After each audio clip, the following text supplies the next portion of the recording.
Support black business because I am black business.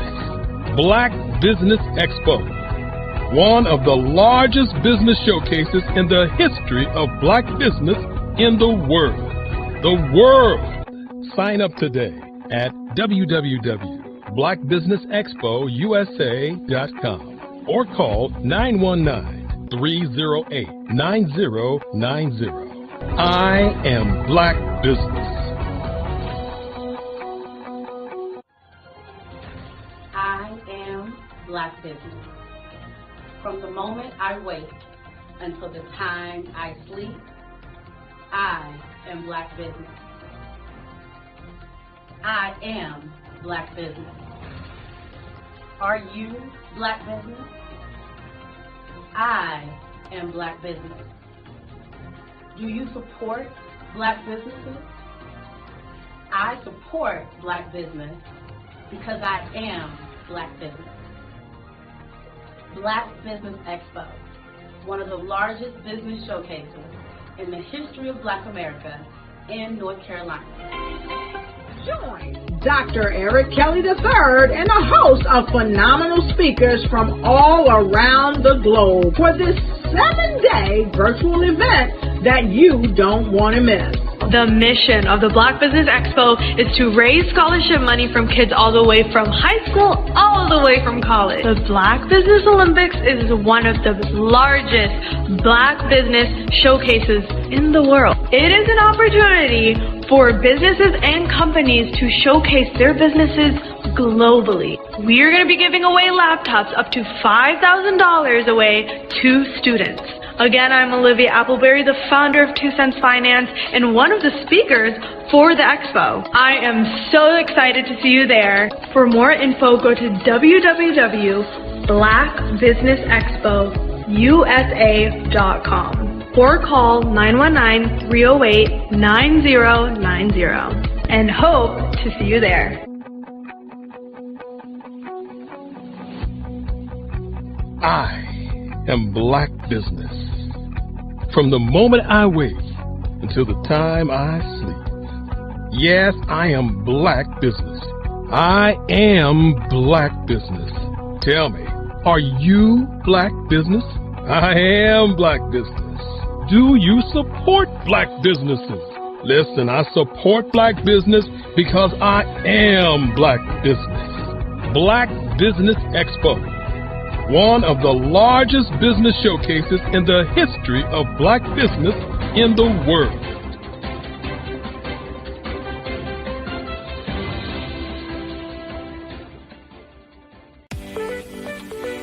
You are in the right place at the right time.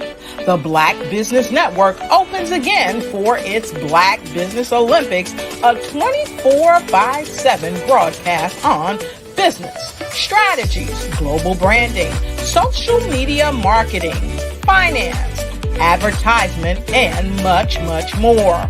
Featuring the top, most powerful entrepreneurs and speakers and thought leaders from all around the world as they gather together for this phenomenal event. Join the Black Business Network streaming live into the metaverse. STEM City, USA, Black Multiverse, Pod TV, Roku, Hulu, iHeartRadio, Apple TV, YouTube, TikTok, Instagram, Google Podcasts, Facebook, LinkedIn, IBM TV, Spotify, and Twitch. Tune in today and be a part of this amazing movement. The Black Business Olympics welcomes you.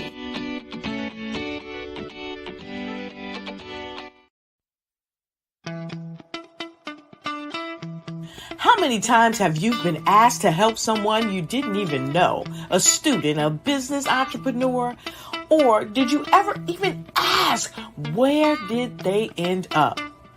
That business, that friend, that entrepreneur. Well, just maybe they ended up in a gang, bankrupt, homeless, or worse, dead. Maybe they turned to crime, drugs, and alcohol. Did you ever wonder, Did you destroy their dream, or was your life always so easy? At the Black Business Olympics, we started a movement to help students complete. Give them hope and foster success. Help them to leave their dreams of providing laptops, computers, and up to $5,000 in scholarship funds. Today, we ask you to help a student, a business owner, or an entrepreneur to realize their dream by sponsoring them, supporting them, and buying from them. Consider this. With $1.6 trillion in our Black community, we only ask for a small donation for our students, our businesses, and our entrepreneurs. And you can change a life today. So I ask you, what are you going to do? Sit on the sideline and watch our students in high school be leaders, miss out on their dream from lack of resources? Or are you going to donate to the movement and change their future and yours as well? Give us a call today at 919-308-9090. Change their life by investing with action to the Black Business Olympic Fund. The Black Business Olympics, one of the largest business showcases of Black business in the history of the world.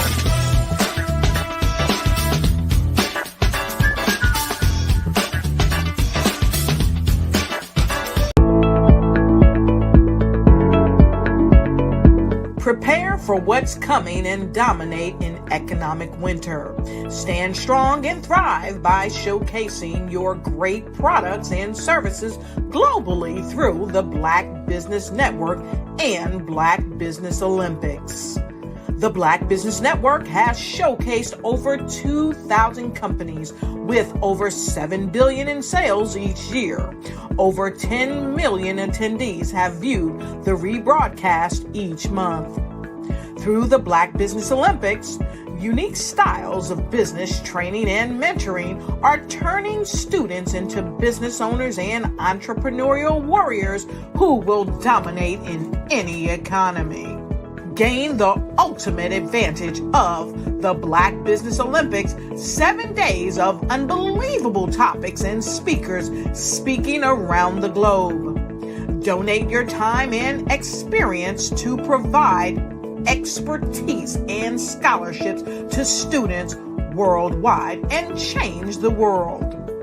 Now, more than ever, new insights, tools, strategies, and capabilities are needed. This is your chance for a major presentation to the world. Fill out the form and join the more than 2,000 speakers who have presented to over 200 countries. Join the Black Business Network streaming live into the Metaverse, STEM City, Black Multiverse Enterprises, Hulu, Amazon, YouTube, iHeartRadio, Apple, Facebook, LinkedIn, Pod TV, IBM TV, Spotify, and Google Podcasts. Sign up today. Spaces are limited, and we will see you there.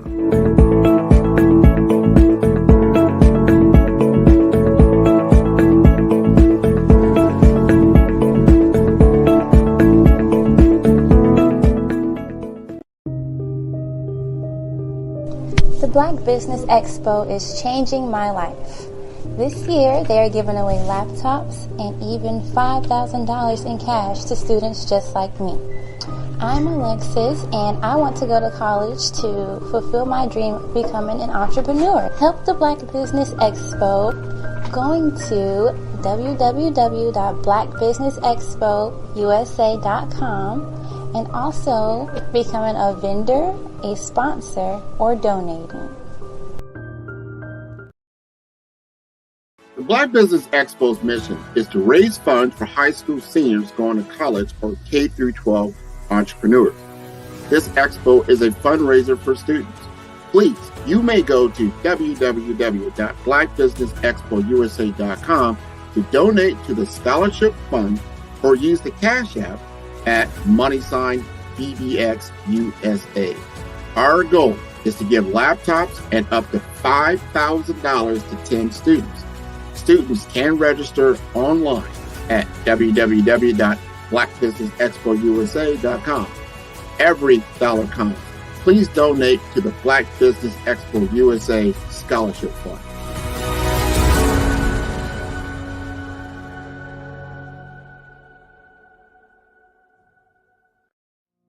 Did you know that approximately 333.34 million businesses exist today, according to a report from 2021? And you may be one of those businesses, or maybe you're not in the business market yet, but you're aspiring to be a business owner. Well, guess what? You're in the right place at the right time. Because let's face it, everything is about timing and opportunity. Hi, my name is Dr. Lotus Richey, and I'm the CEO and founder of the Lotus Richey Coaching and Consulting LLC, along with the Lotus Richey Ignite Show. 15 minutes of success with Dr. Lotus Richey, as well as books to boom your business and bring who you are. And today, I want to bring this amazing message to you about the Black Business Network and the Black Business Olympics. See, the Black Business Network and the Black Business Olympics is designed to help people just like you, that's right, that look like me, to take their business to the next level. Not just in your front yard or your backyard, but globally. The Black Business Network and Black Business Olympics is designed not to just help you survive, but to help you thrive. So join us today as we come together with businesses all around the world to support our students, our children, our young teens, our young entrepreneurs. What we do is we come together to help raise funds for students who are aspiring to be business entrepreneurs, who are aspiring and who are thriving in college. We endow them with a wonderful opportunity to gain scholarship of either a laptop or several thousands of dollars. And we invite you to help be a contributor to this amazing opportunity to help someone that looks just like you. So join us today at our website and let us connect with you and help you ignite and take flight in every area of your life on the Black Business Network and the Black Business Olympics. I'll see you on the other side.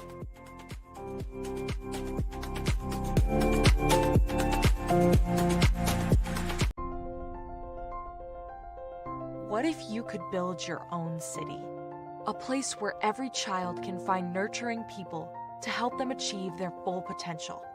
A place where every adult can access job training support. Where health education is abundant. Where social justice ruled the land. A place without limitations. Welcome. You have arrived at STEM City USA. It is what every city should be. A safe and trusted community where you find people and resources to help you become everything you are and beyond. STEM City is unlike anything you have ever experienced. It is a digital twin of the world around you, only better.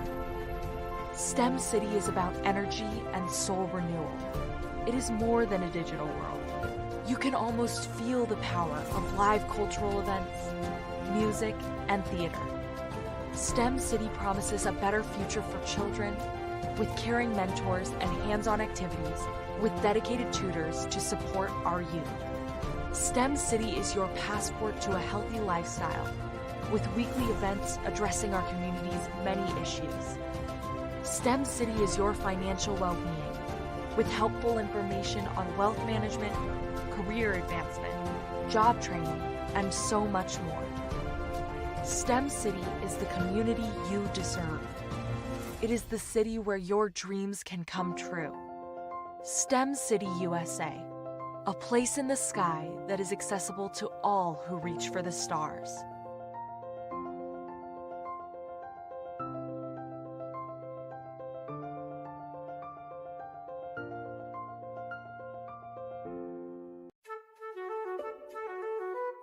This is Dr. Arnold T. Petsworth. He's the owner of Petsworth Vet World, a veterinary clinic in Hopton, Connecticut. His patients include dog, cat, frog, fish, Goldie, dog, and this alpaca. Due to doctor-patient confidentiality, we can't tell you their names. Business at Vet World was steady, and then quarantine hit. Neighbors brought new four-legged friends into their homes.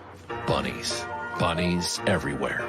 Dr. Petsworth welcomed these new patients with open arms. The only problem? There were more appointments than he could manage. That's when Dr. Petsworth turned to his American Express business card, which offers spending potential that's built for his changing business needs. He decided to hire a new assistant, Julio, and with spending power built for business purchases, he used his card to furnish a new exam room. Together, Dr. Petsworth, Julio, and American Express Business made sure all the pets of Hopton got the love and care they deserve. And everyone was happy. Get the card built for business by American Express. I was born in a little village on the island of Haiti. Many deadly diseases pounded me. It is as if they were on a mission to end my existence on this earth. I refused to give up.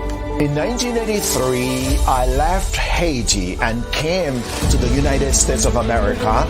And I came with $5, 2 shirts. I didn't speak any English. I came to Atlanta. I got a job. I was a doorman. I was a doorman with a dream. What I used to come on stage. I'd rehearse this moment that I'm standing in front of you. That's the power of a dream. Maybe today is the day you begin acting as if you already have it. And then step out with full force. Take a risk. No condition is permanent. Don't let your situation distract you. You are chosen. You are called. You are born for a purpose in this life.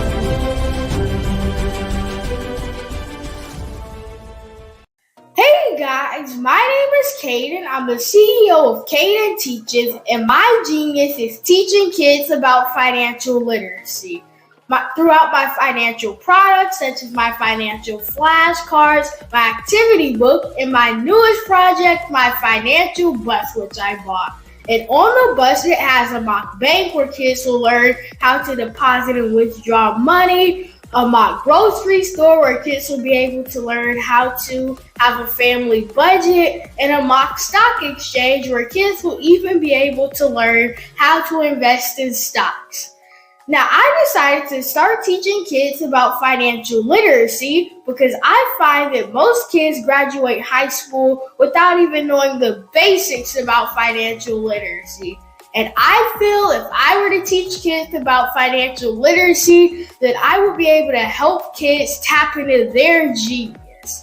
And I actually learned about financial literacy to my dad because I would go to business meetings with him, and I would always see that they were talking about financial literacy. And at that point, I didn't understand what financial literacy was. So I took it upon myself to learn about financial literacy and teach it to kids in a way that they could understand. But I want you guys to help me help kids tap into their genius by going to my website, cadenteaches.com, and you can sew into me in my financial bus by going to my GoFundMe link. And remember, if Caden can, you can too. Because genius is common.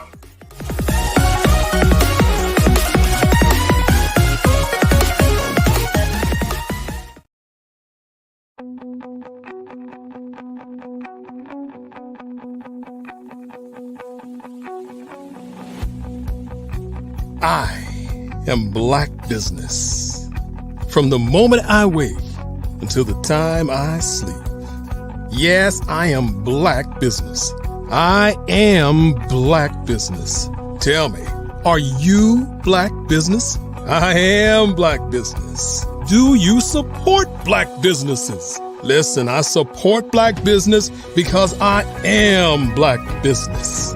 Black Business Expo, one of the largest business showcases in the history of Black business in the world. The world.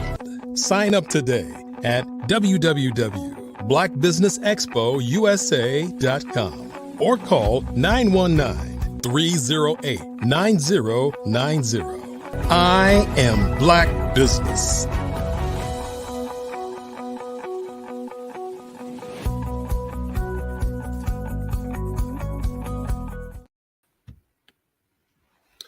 Good morning, business owners, entrepreneurs, thought leaders, and corporations. Welcome to the Black Business Network. My name is Sidney Wormsby. I am the founder and CEO of Strategic Solutions and Uertis e Decus. Uertis e Decus means excellence and distinction in Latin. And we are a business growth and improvement firm that helps small and mid-sized businesses grow their revenues and profits. I'm your business moderator for this morning on the Black Business Network. The Black Business Network is a 24-hour business network showcasing Black businesses, business owners, entrepreneurs, and thought leaders worldwide. We have speakers from North Carolina, from London, from Singapore, Africa, Japan, and cities all over the United States. The Black Business Network is a global community sharing its business knowledge to empower, to inspire, to educate businesses about business.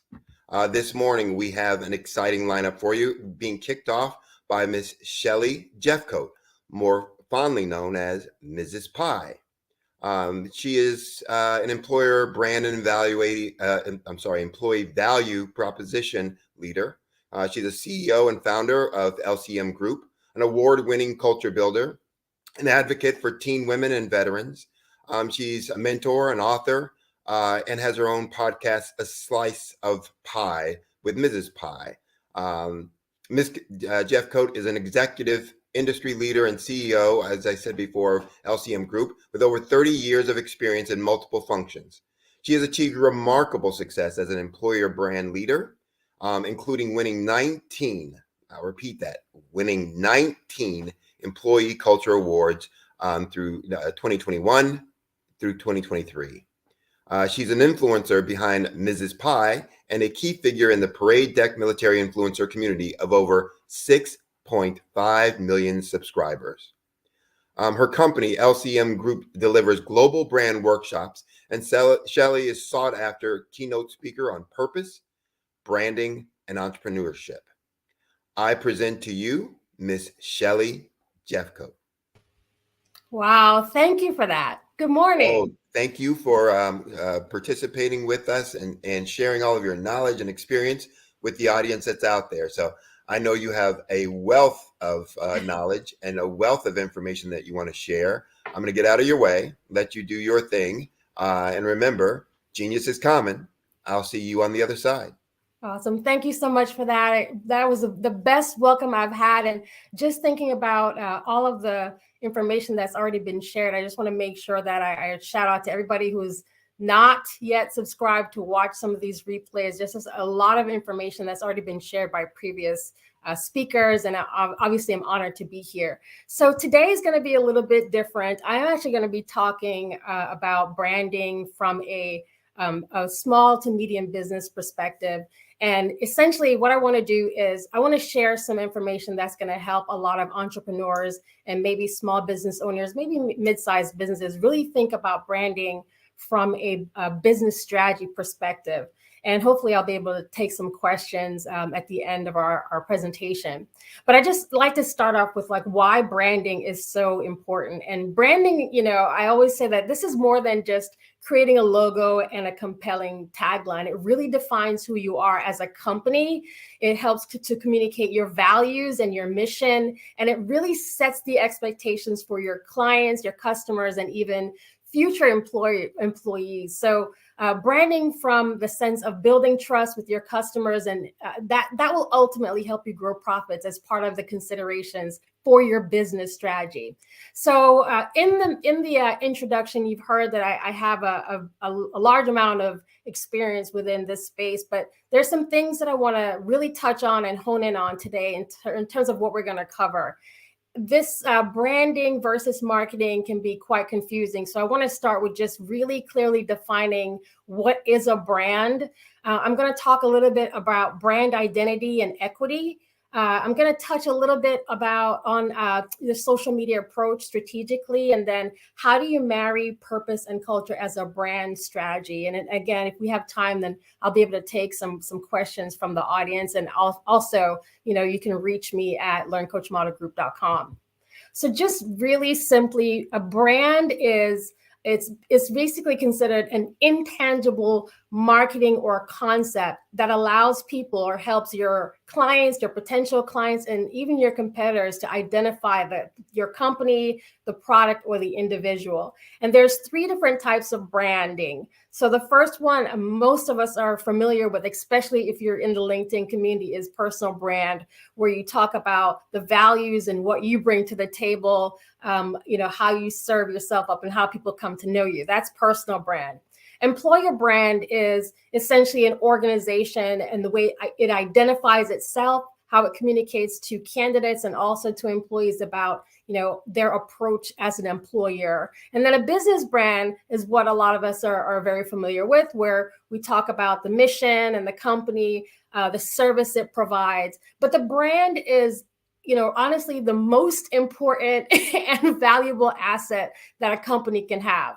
So some examples of brands, some of the top most recognizable brands includes Apple. So if I say these brands, immediately you'd have an image that comes to mind, or tagline that comes to mind. So recognizable brands like Apple and Google and Amazon and Microsoft, for example, immediately they have the brand equity that helps you understand what is the value of that brand, what's the service that they offer. So as you're thinking as an entrepreneur about how you're building a strategy around your brand, it's really important to start with the values that you're providing and, what do you want your clients to come to know you for? And then you shift to what a lot of people do is, they build out a website and then they're trying to figure out how they become known and how do people find you. You actually have to start backwards and really identify what are the core values that your company offers. What do you want to be known for as that business? Again, whether you're an entrepreneur, small, medium, or a large company.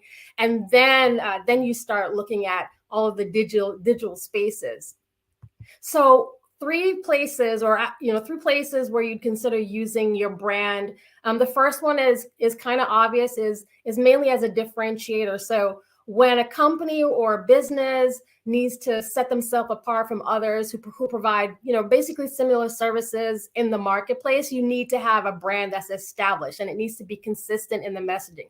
So take, for example, you have, 2 hair salons on the same street or in the same business park. You need to be able to differentiate yourself between company A and company B. So having a really strong brand strategy will help you do that.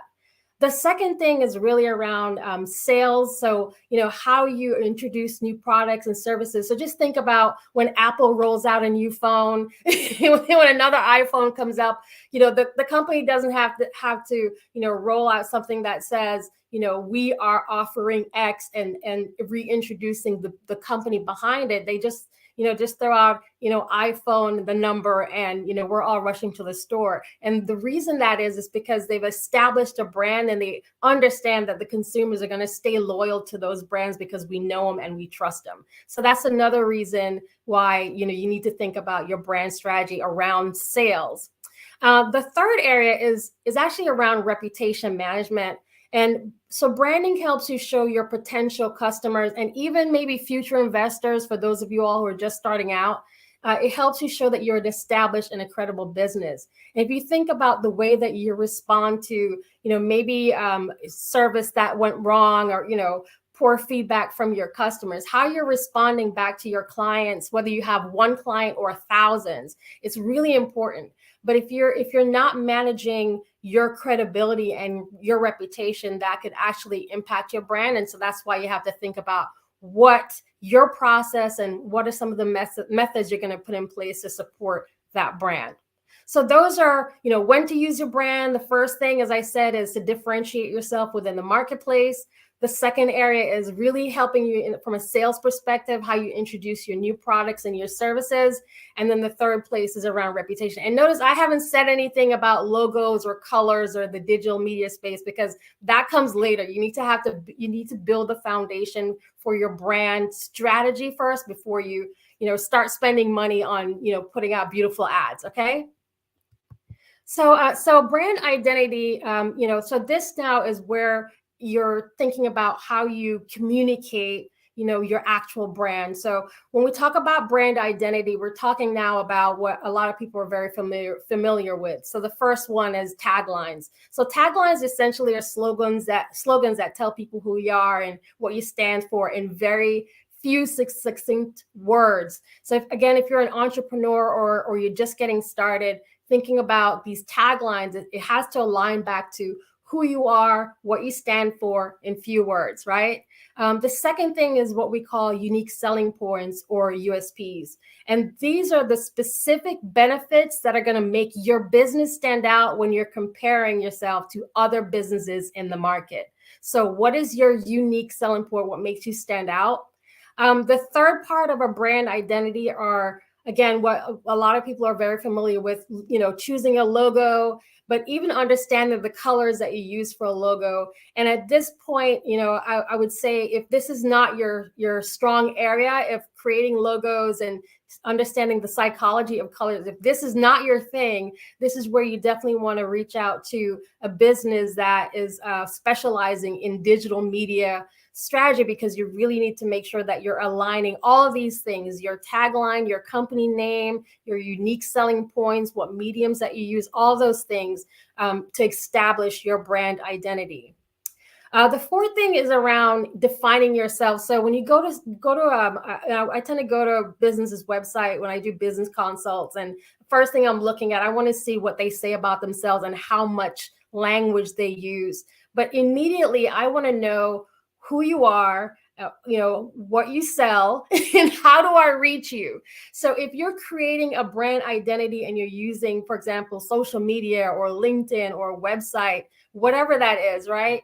Are you actually, giving the information that your clients need, or are you creating a story that you want to tell? It's very different. So creating that brand identity is really important. So again, on your site, who you are, what you're selling, how do I reach you? Those are the three things that people want to know. The rest of the storytelling, thinking about how do you identify yourself and how do you tie it back to your brand, you can do that in different ways. So don't overwhelm your website with too much information.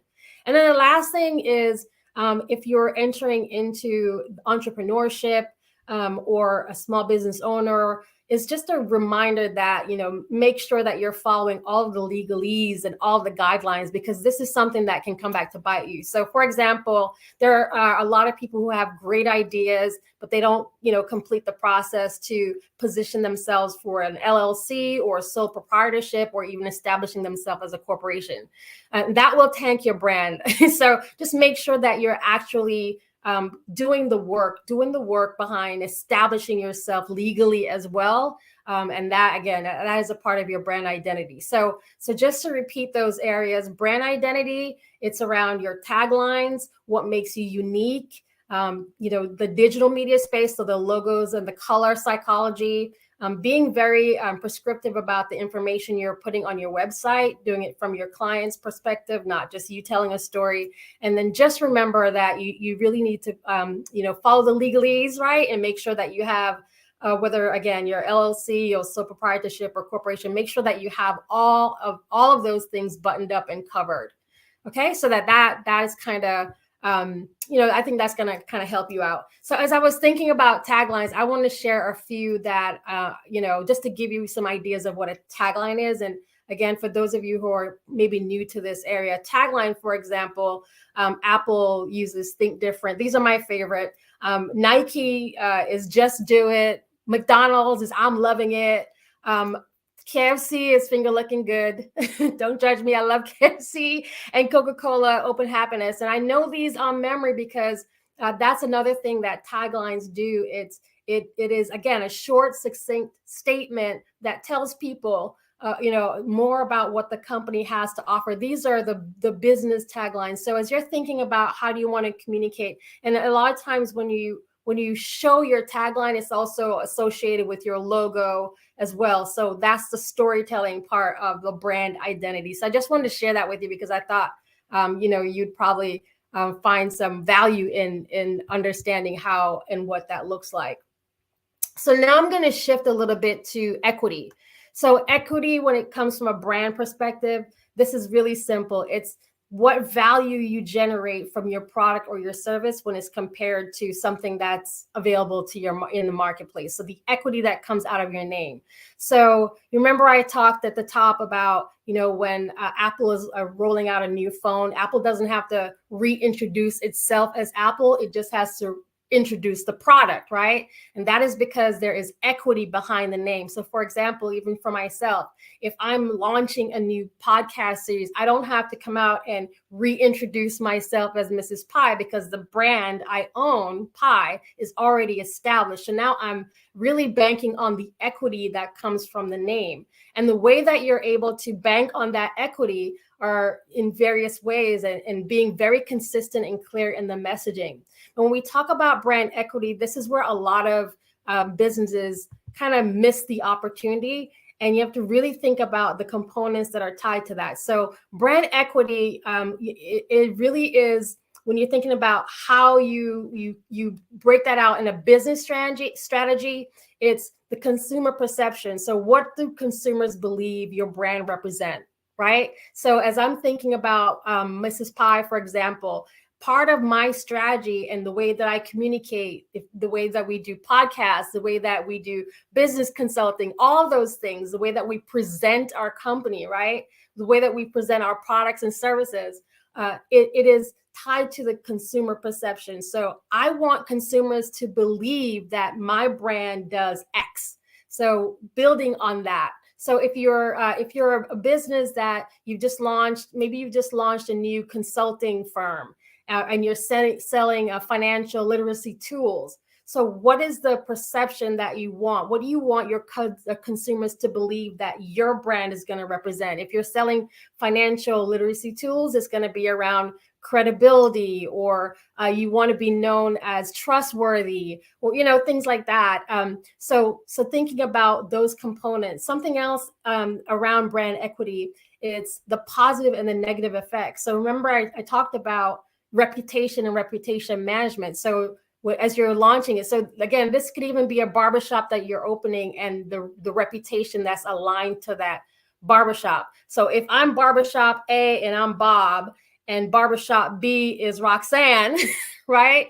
I want to make sure that the reputation management is in place and I can respond to that. So I can bank on people loved it. People love to, come to Bob because Bob has a great reputation. People don't like going to Roxanne's because, she has a terrible reputation for client services. So things like that are baked into the brand equity model. And if customers have a positive association with your brand and they use it regularly over your competitor, so Bob over Roxanne, this is going to really bring a positive effect on your business in terms of sales. So think about, again, Coke versus Pepsi and Bob versus, the other, Roxanne. So those are things that you need to think about from an equity perspective and how that really putting the thought and the time into building out the brand. Again, who you are, what you have to offer, and then being clear in the way that you communicate that to your potential clients, potential investors, and all that. That's why it's really important. Okay, so I'm going to shift now to really quickly touching on some of the marketing basics, because this is where a lot of folks also get branding confused with marketing. So branding essentially describes your company. Like I talked about being very clear and consistent in the message. It does create an emotional attachment because you're trying to drive some kind of customer loyalty. You're building, again, when I talk to businesses about social media strategies, it's not focusing on building the number of followers. You need to be able to convert those followers into customers. So focusing on driving recognition of your brand and also that customer loyalty base. Very different. Marketing is really just amplifying your company message in a lot of different ways. It does vary. It creates needs, but at the end of the day, marketing strategies are all about driving sales, building your sales funnel. So that's the difference. And then furthermore, as I was thinking about, building, a lot of folks, they join or they become entrepreneurs because they're following a sense, I call it a sense of purpose. But that purpose also has to be translated. A vision has to be translated to your customers, has to be translated into an actual strategy. So this is where you'd want to think about, how you position yourself. Again, what is it that you're looking to offer? Being very clear about how you're different from your competitors. And purpose shows up in a lot of different ways, but at the end of the day, you have to be able to execute. Do you understand the priority and the perspective of your clients? Are you presenting a value to those particular clients? Purpose also shows up in other ways where how are you serving out the community? So if you think about this expo as an example of a business that's operating alongside purpose. So we started out, you've seen a lot of the ads and, watching all of the opening credits, and you've seen a lot of amazing businesses prior to me coming on. And that part of what we're attempting to do here is to raise money for scholarships. Well, that's a clearly defined purpose at work. So if you're someone who's, I'm starting this business and I feel like this is my purpose, you can actually use that purpose as a part of your strategy, as a part of your brand strategy. But again, you have to make sure that you understand the priority and the perspective of your potential clients. You got to make sure that you're very clear about what that purpose is, and then you're presenting an actual value. You're not just presenting purpose. So those are the key things that I really wanted to share. As I started out, and again, I just want to make sure that I leave this with you, that your brand is your most valuable asset as a company. Again, as I started out, it's more than a logo and a tagline. It's more than choosing beautiful colors. It's something that you're thinking about as you're building the business. And if you're at a point in your business where you need to pivot and adjust, it's okay to do that. Brands adjust all the time. Hello, Twitter versus X. So brands adjust all the time. So you need to be able to make that move or be flexible when you need to in terms of responding to what your market needs determine. Your brand defines who you are as a company. It should clearly communicate your values and your mission. It should set the expectations for your customers and maybe future employees if that's where you're going, and also building trust with your customers and growing profits, right? Because we are in the business as a business to make money, right? So those are the considerations that I wanted to share, and I'm going to pause to see if there are any questions that might have come into the room by any chance.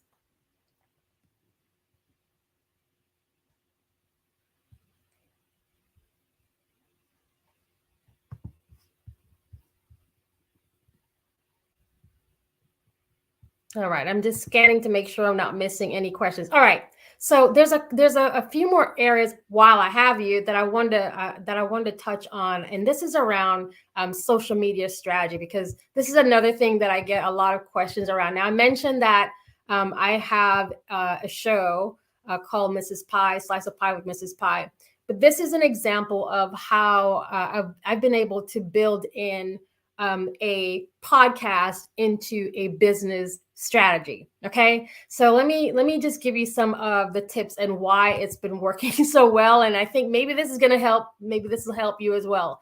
So Pie is a brand that I own, proud, inspired, empowered. Okay. And so one of the things that we wanted to do with LCM Group is create a way for us to have an open dialogue and communication with the community. So we have shows that go live on Tuesdays where we interview business owners, and we have shows that are live on Thursdays for a totally different audience. But the idea was taking the brand of Pie and really, communicating it and then integrating it into every other area of our business. The foundation of our business is Pie. So if you're talking to us about brand consulting, ties at the foundation. If you're talking to us about podcasting, whatever, it's the same thing. So what we did with the Mrs. Pie podcast and the way that became a part of our business strategy is we understand that the way that we reach our target audience is you got to be out front. Okay. So we started building out these podcasts as a way to reach different business owners. It's given us an opportunity to show our value and show what makes us different, our differentiator as a brand. And then it is a remarkable experience because what's happened is we've successfully been able to take a personal brand and build it into a business brand and vice versa. So a question that I ask businesses that are thinking about social media strategies and how they're going to execute that. I always ask people this question: what is the Kardashian brand? And they'll struggle trying to come up with the name of a product that they sell. And I'll say, no, the Kardashian brand is the Kardashian. It's their name, but they've built lines of businesses on top of that. So there are businesses that have multiple streams or have multiple funnels. Or they're even setting up if you're a small or medium business or medium and large organization, they have different business lines of business or business units. So just thinking about how you consolidate that to tell a consistent story.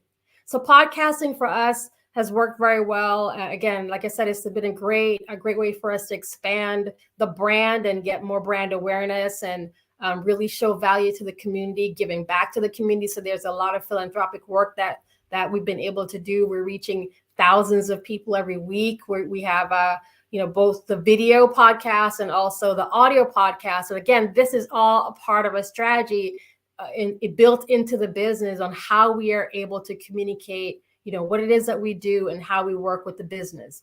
And so what I wanted to encourage you, if you are considering or you're thinking about maybe going into podcasts, just being very clear about what it is that you want to achieve.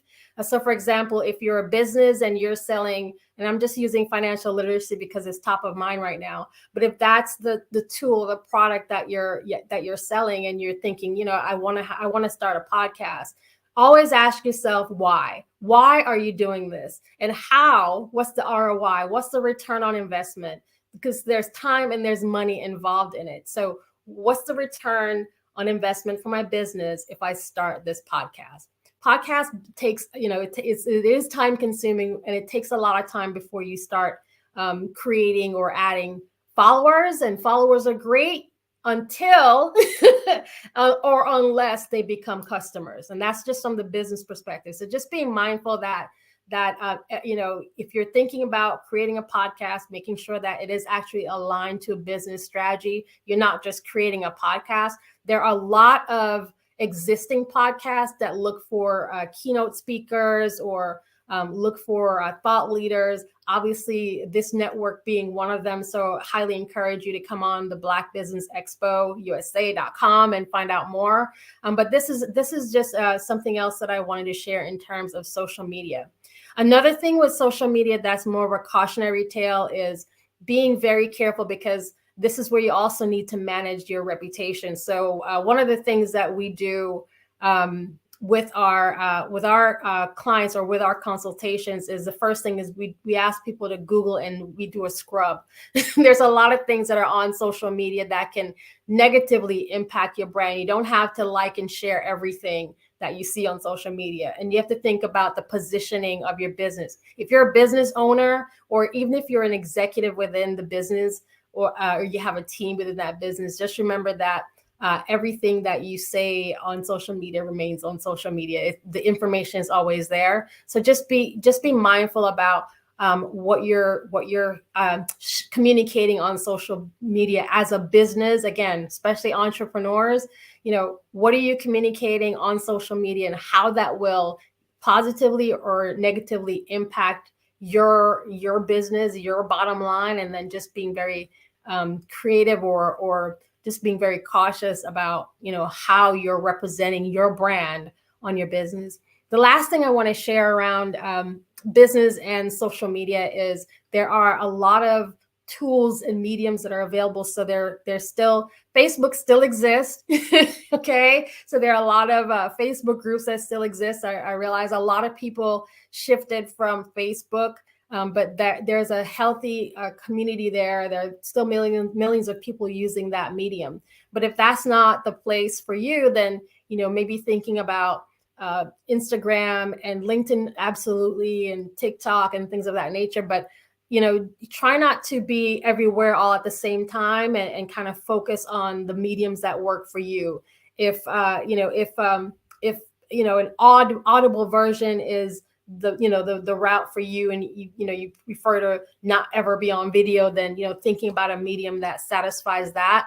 There are a lot of folks that are doing podcasts, meaning traditional podcasts, meaning they're audible, like Spotify and podcasts, info, and all of those things. So just really thinking about which medium works well for you, and get the message across. And then what is your long-term goal for being on social media? Again, if you're in business, it really should be helping you generate sales. Maybe it's the way that you're staying connected with your customers, your potential clients. Maybe it's the way that you're bringing awareness just to your company. So maybe it's purely for awareness. Or maybe it's a way for you to attract investors in future projects and things like that. And if that's the case, then just being very strategic and clear about what that is, and how you're going to support those efforts. So those are the kind of the cautionary tales around social media that I wanted. Hi, Sydney. Hi. All right, so we're going to wait for Sydney to come back in. I could talk for days on branding and social media space, and like I said, happy to take questions. Yeah, I didn't mean for you to stop so abruptly, but it was a wonderful, wonderful talk, jam-packed with info and insights. And as I work with my clients, taking the information from branding to how they grow their business.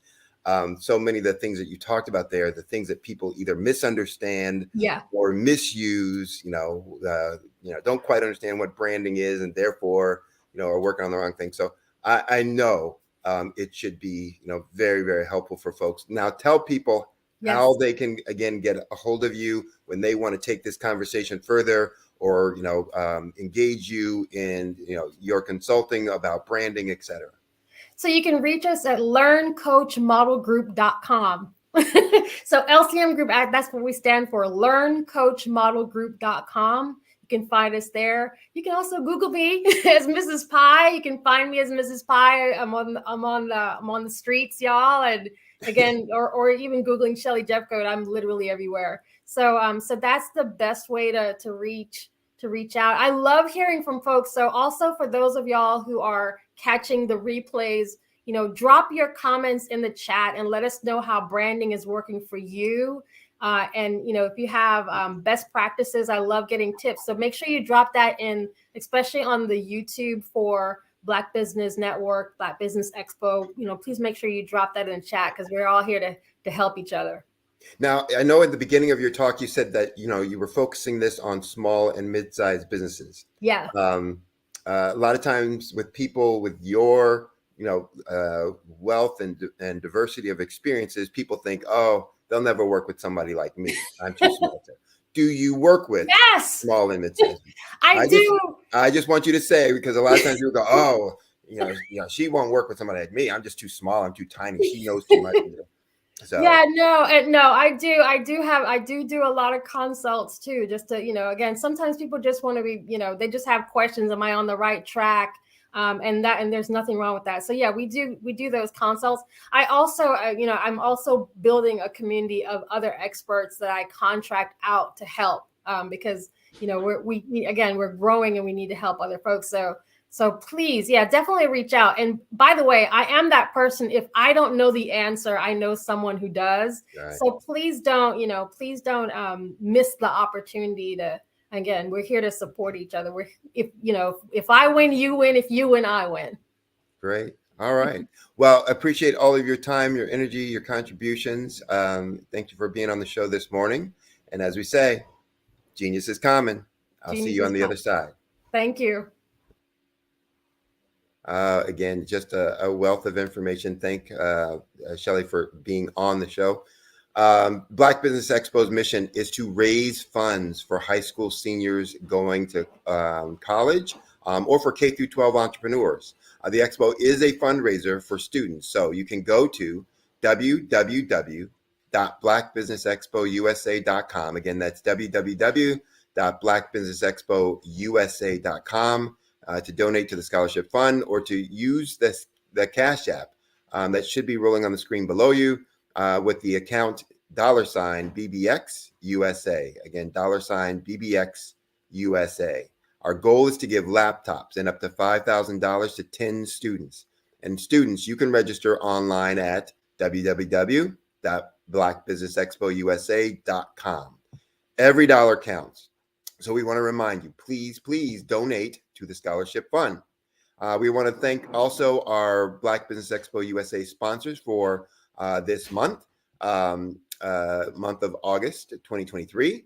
Those sponsors include NC 100, Moody Capital Partners, Suede Soul, Lotus Richer Coaching and Training, Carolina, Virginia Minority Supplier Development Council, Step Management, BHS and Associates, Margie McLean Foundation, Inc., Genius is Common, Earth Essentials, Milani Shani Global, the Executive Women's Success Institute, the Quality Coaching Company, Superwoman Business Services, Creative Force Studios, Lee Entertainment, Artistic App Design, and Black Business Expo USA.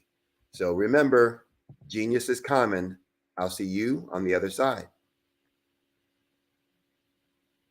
Over the past few years, we've seen the growth of existing and new initiatives focused on financial inclusion, building global networks, and reducing the wealth gap in response to the idea there's not enough seats at the table.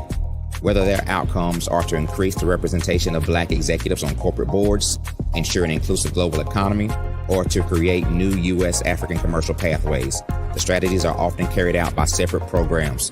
The question is, should they be? With the continent of Africa being home to more than half of the world's fastest growing economies, the youngest workforce, over 400 companies generating more than $1 billion annually, 700 generating more than $500 million annually that are poised for growth, and being the destination of nearly $5 billion in venture capital in 2021. Diversifying U.S. and Africa commercial engagement by building bridges between African businesses and their U.S. diaspora should begin being seen as mutually beneficial.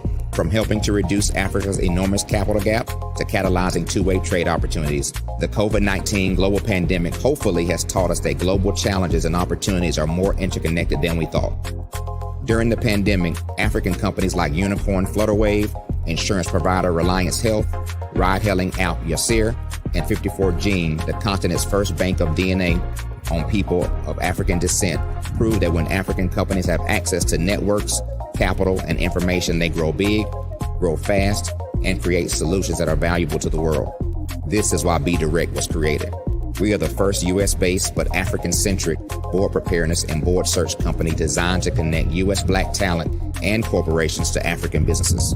Unique and fundamental to Be Direct's success is our process of helping board candidates adapt their experience and networks to an African context before they're connected to high-growth companies that are looking to locally and globally scale. From our focus groups with African business execs and government leaders, we don't ignore the sentiment that business is easy, but people are hard.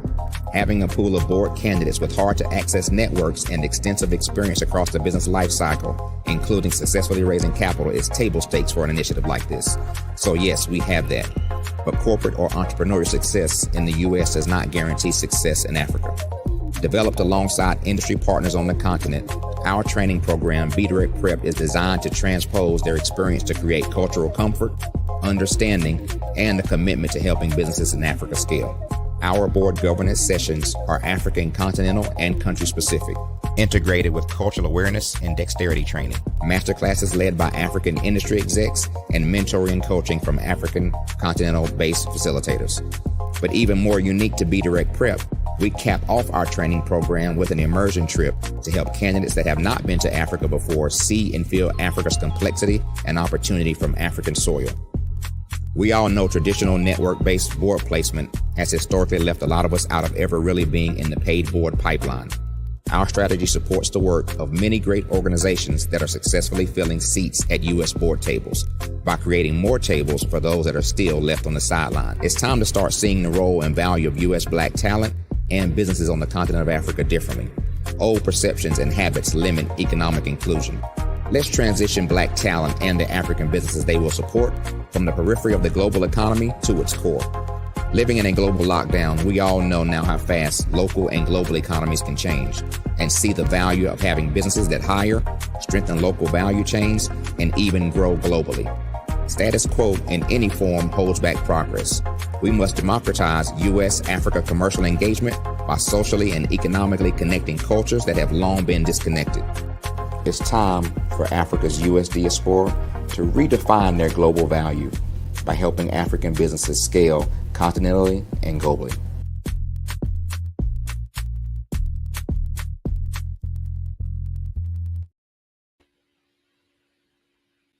Hey guys, my name is Caden. I'm the CEO of Caden Teaches, and my genius is teaching kids about financial literacy. Did you know that our Black dollar only lasts for 6 hours in our community? Yet other communities, their dollars last for 19 to 30 days. The Black Wall Street Nation. Black Wall Street Nation. Yes, that's why we created the Black Wall Street Nation. Black Wall Street Nation is a centralized directory available to all Black businesses across the world. It was created for businesses like you, the ones that want to start and the ones who have a dream that have already started, such as businesses like Drop in a Bucket Productions, Valito Foods, Sugar Tea Branding Firm, All the Dazzle, Bun Cakeaholic, Miss Riot, and you.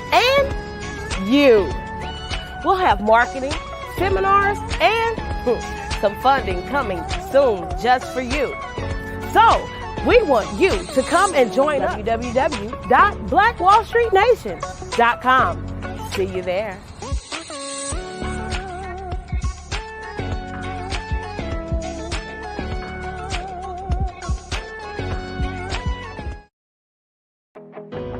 I am Black business. From the moment I wake until the time I sleep, I am Black business. I am Black business. Are you Black business? I am Black business. Do you support Black businesses? I support Black business because I am Black business. Black Business Expo, one of the largest business showcases in the history of Black business in the world.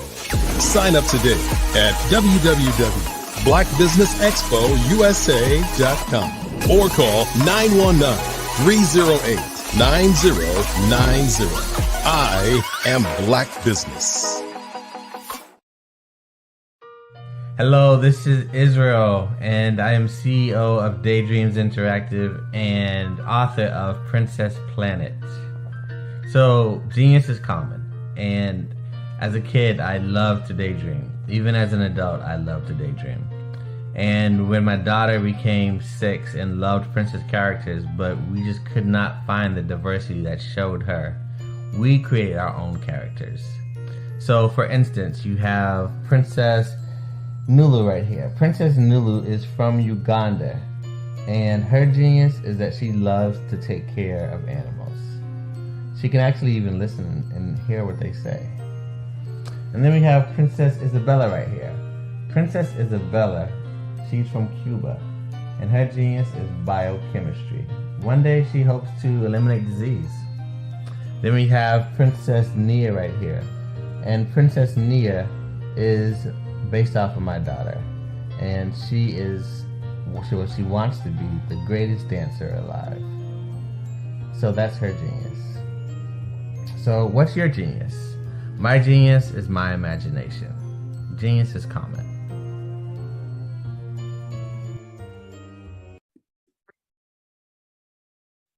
Hello, I'm Dr. Madeline Ann Lewis, President and CEO of the Executive Women's Success Institute.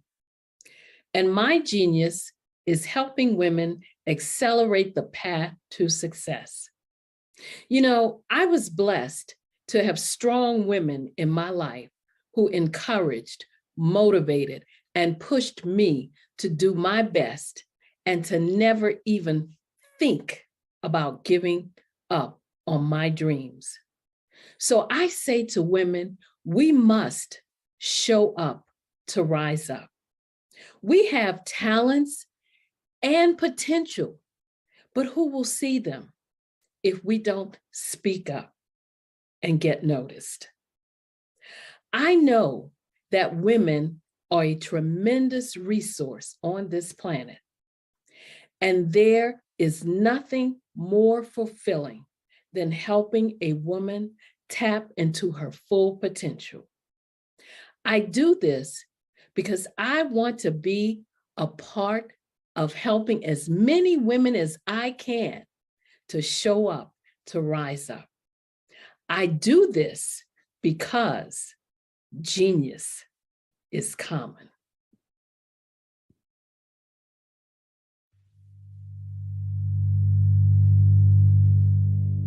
So what we have to do is when we get in a spot, we need to create some spots for us.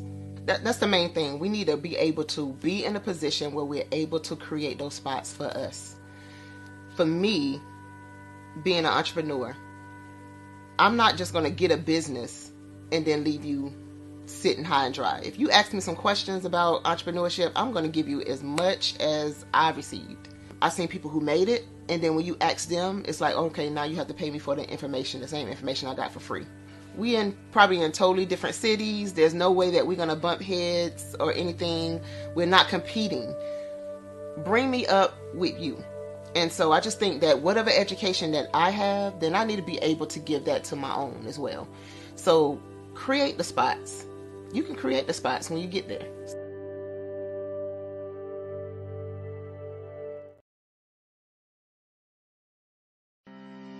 Are you aware that showing off your expertise can gain customers and position you as an expert in your industry?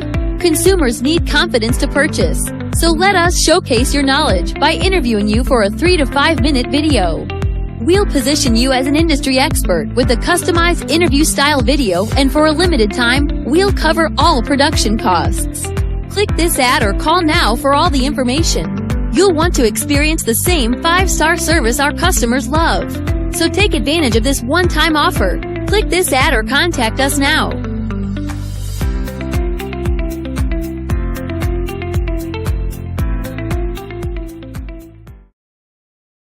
Phenomenal Tanya T. Wise, who is here from the great state of Maryland. Tanya, welcome and thank you for being with us today. Can you indulge our audience a little bit and tell them just a little bit more about who you are and what it is that you do? Well, I love being able to talk to people and have a magnetic attitude, being able to just show them. So I always like to say, level up is Coach at Tanya T. Wise here.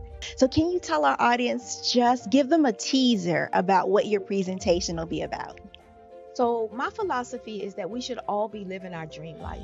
So tomorrow I'm going to talk about how you start living your dream life. What are some of the things that you thought about in your childhood that you just kind of let go and dormant? Wow. And I want to reignite that and just give you some pointers and some tips, some tools, some strategies to be able to start living your best life now. And guess what, Rhonda? And leave it inheritance for your legacy. Oh my goodness. Okay, I know that's resonating with a lot of people. I've heard that you have a dynamic coaching program. Can you tell us a little bit more about that? Absolutely. So our coaching program help people that have the lack of time, that lack strategies, and lack the confidence to go after their dream life. So we help them implement tools, we help them implement strategies, as well as give them resources so that they can live their best life now and leave that inheritance. Wow. Oh, I love that. I love the leave the inheritance part. Listen, you are dropping some major nuggets, and I know a lot of what you're saying is resonating with a lot of people, but I think we're all curious. How did you even make this transition into the speaking and coaching arena? What's the story behind this? So I started out in finance, and I realized that a lot of people don't necessarily go after their dream life because of the lack of finances or the education behind finances. But it wasn't until I lost my firstborn, my only son, that life changed for me. And where I was going after it all, living the corporate life, hit my 6-figure income and living in my dream house with my dream man, driving my dream car. I nearly lost it all when I lost my son. And so I realized it only takes one financial catastrophe that can change your entire life. That's what made me start All New Beginnings. Because no matter what's going on in life, there's a new beginning. And because of that, we develop a program called Wise Minded. My little slogan is, don't just dream it, let's live it. If they want to connect with you or work with you, what is the best ways for them to be able to do that?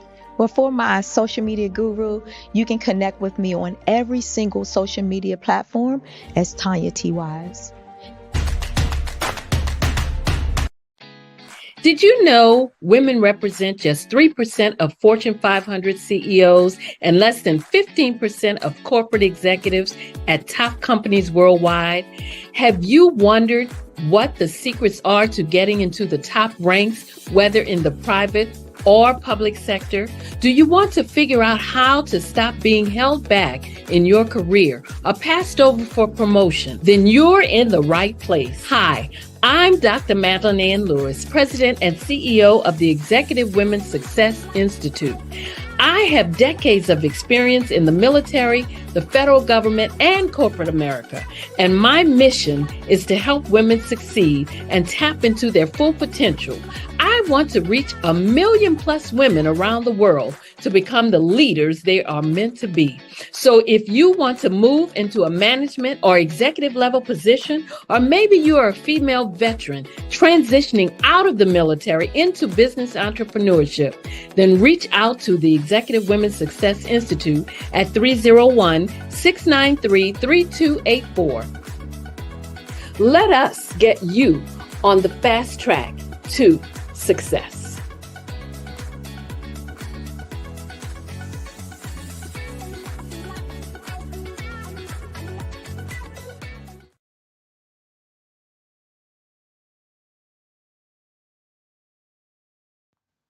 Genius is common, and my genius is nutritional strategy. I am Shawnee Smith, the owner and creator of Can Do Spice. Can Do Spice was created because I knew that adding herbal and mineral supplements to my diet did not have to be boring. In fact, because I'm a food enthusiast, I knew I could create something flavorful and explosive that also had the benefit of adding herbal supplements such as sea moss, bladderwrack, burdock root, and black seed, just to name a few. I invite you to take this journey with me where we come together and take control of our nutritional health. It is my way of sharing my genius, the gift of flavor and the healing power of herbs to the world. What is your genius?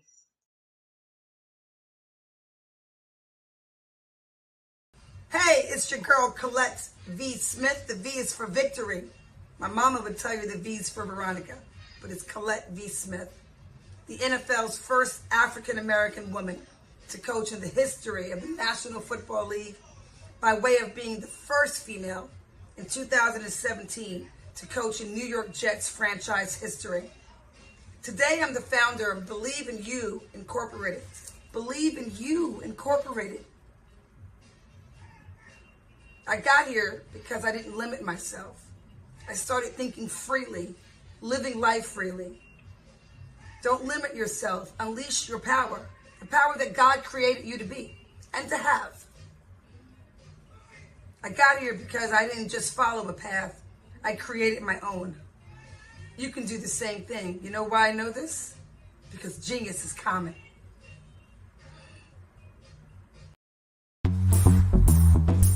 Attention all entrepreneurs and companies. Are you looking for reliable and efficient virtual assistants and back office support to help you manage your business tasks? Look no further than Superwoman Business Services.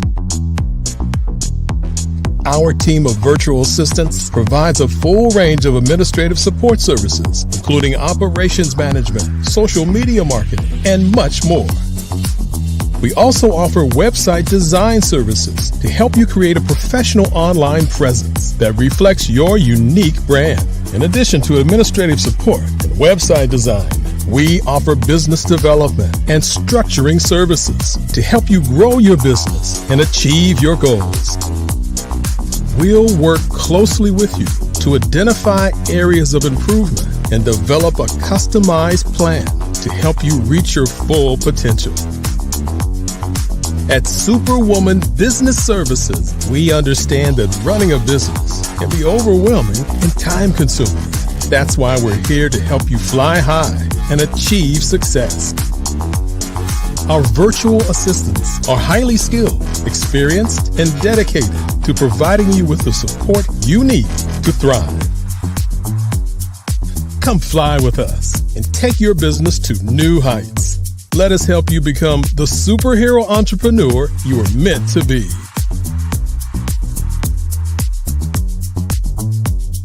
Contact Superwoman Business Services today to learn more about our back office support services. Come fly with us and take your business to new heights.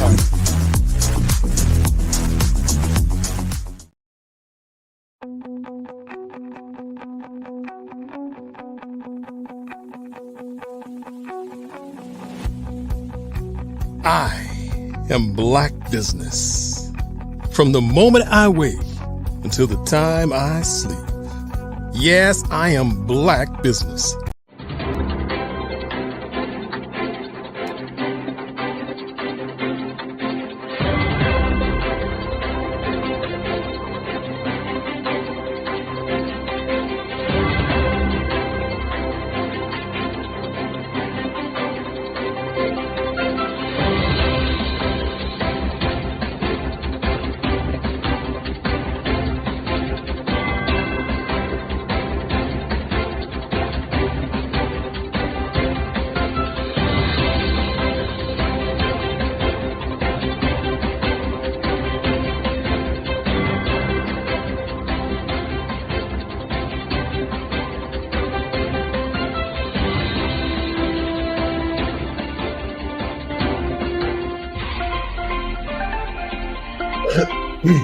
Join Dr. Eric Kelly III and a host of phenomenal speakers from all around the globe for this 7-day virtual event that you don't want to miss.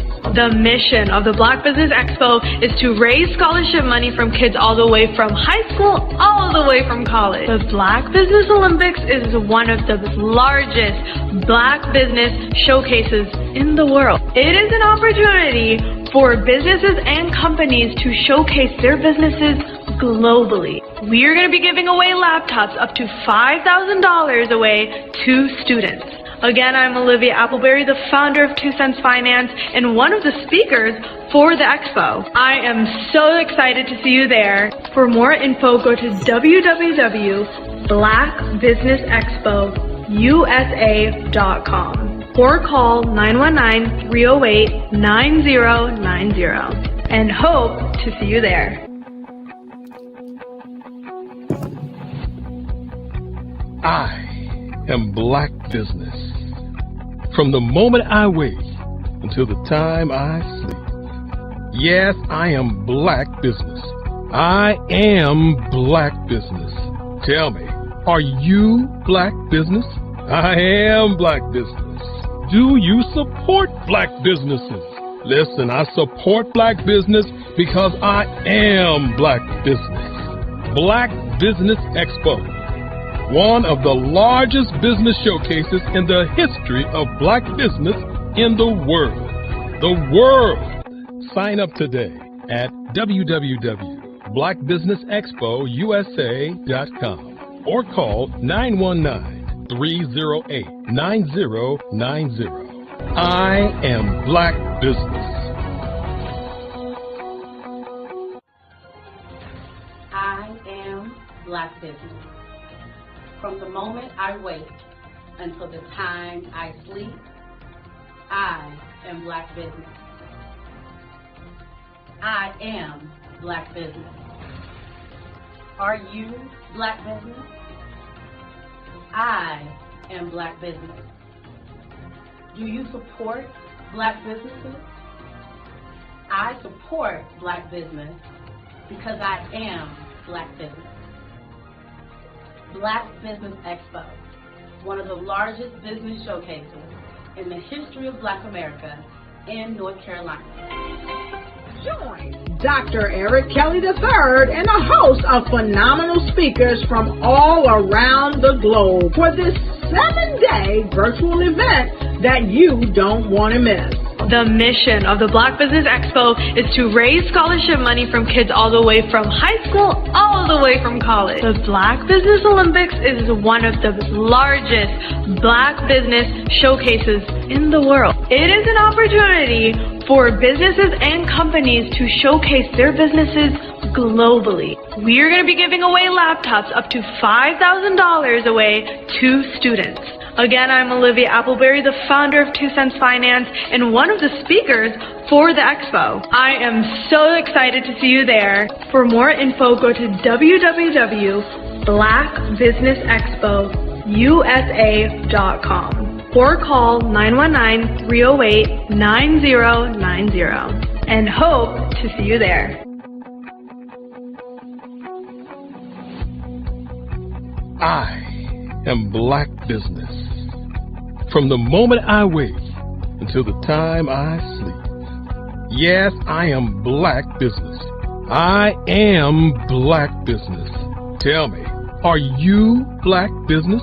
I am Black business. Do you support Black businesses?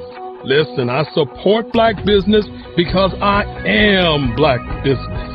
Black Business Expo, one of the largest business showcases in the history of Black business in the world.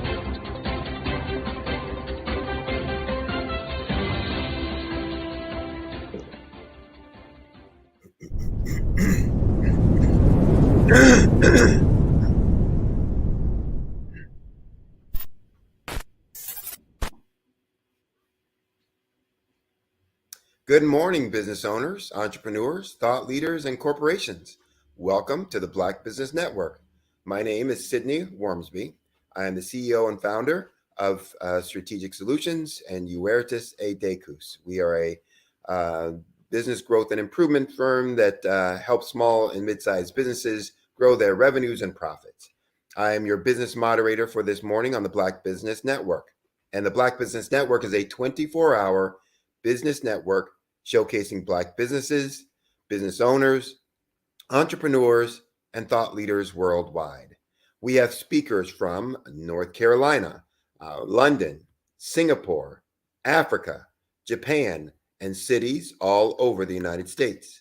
The Black Business Network is a global community sharing its business knowledge to empower, inspire, and educate businesses about business.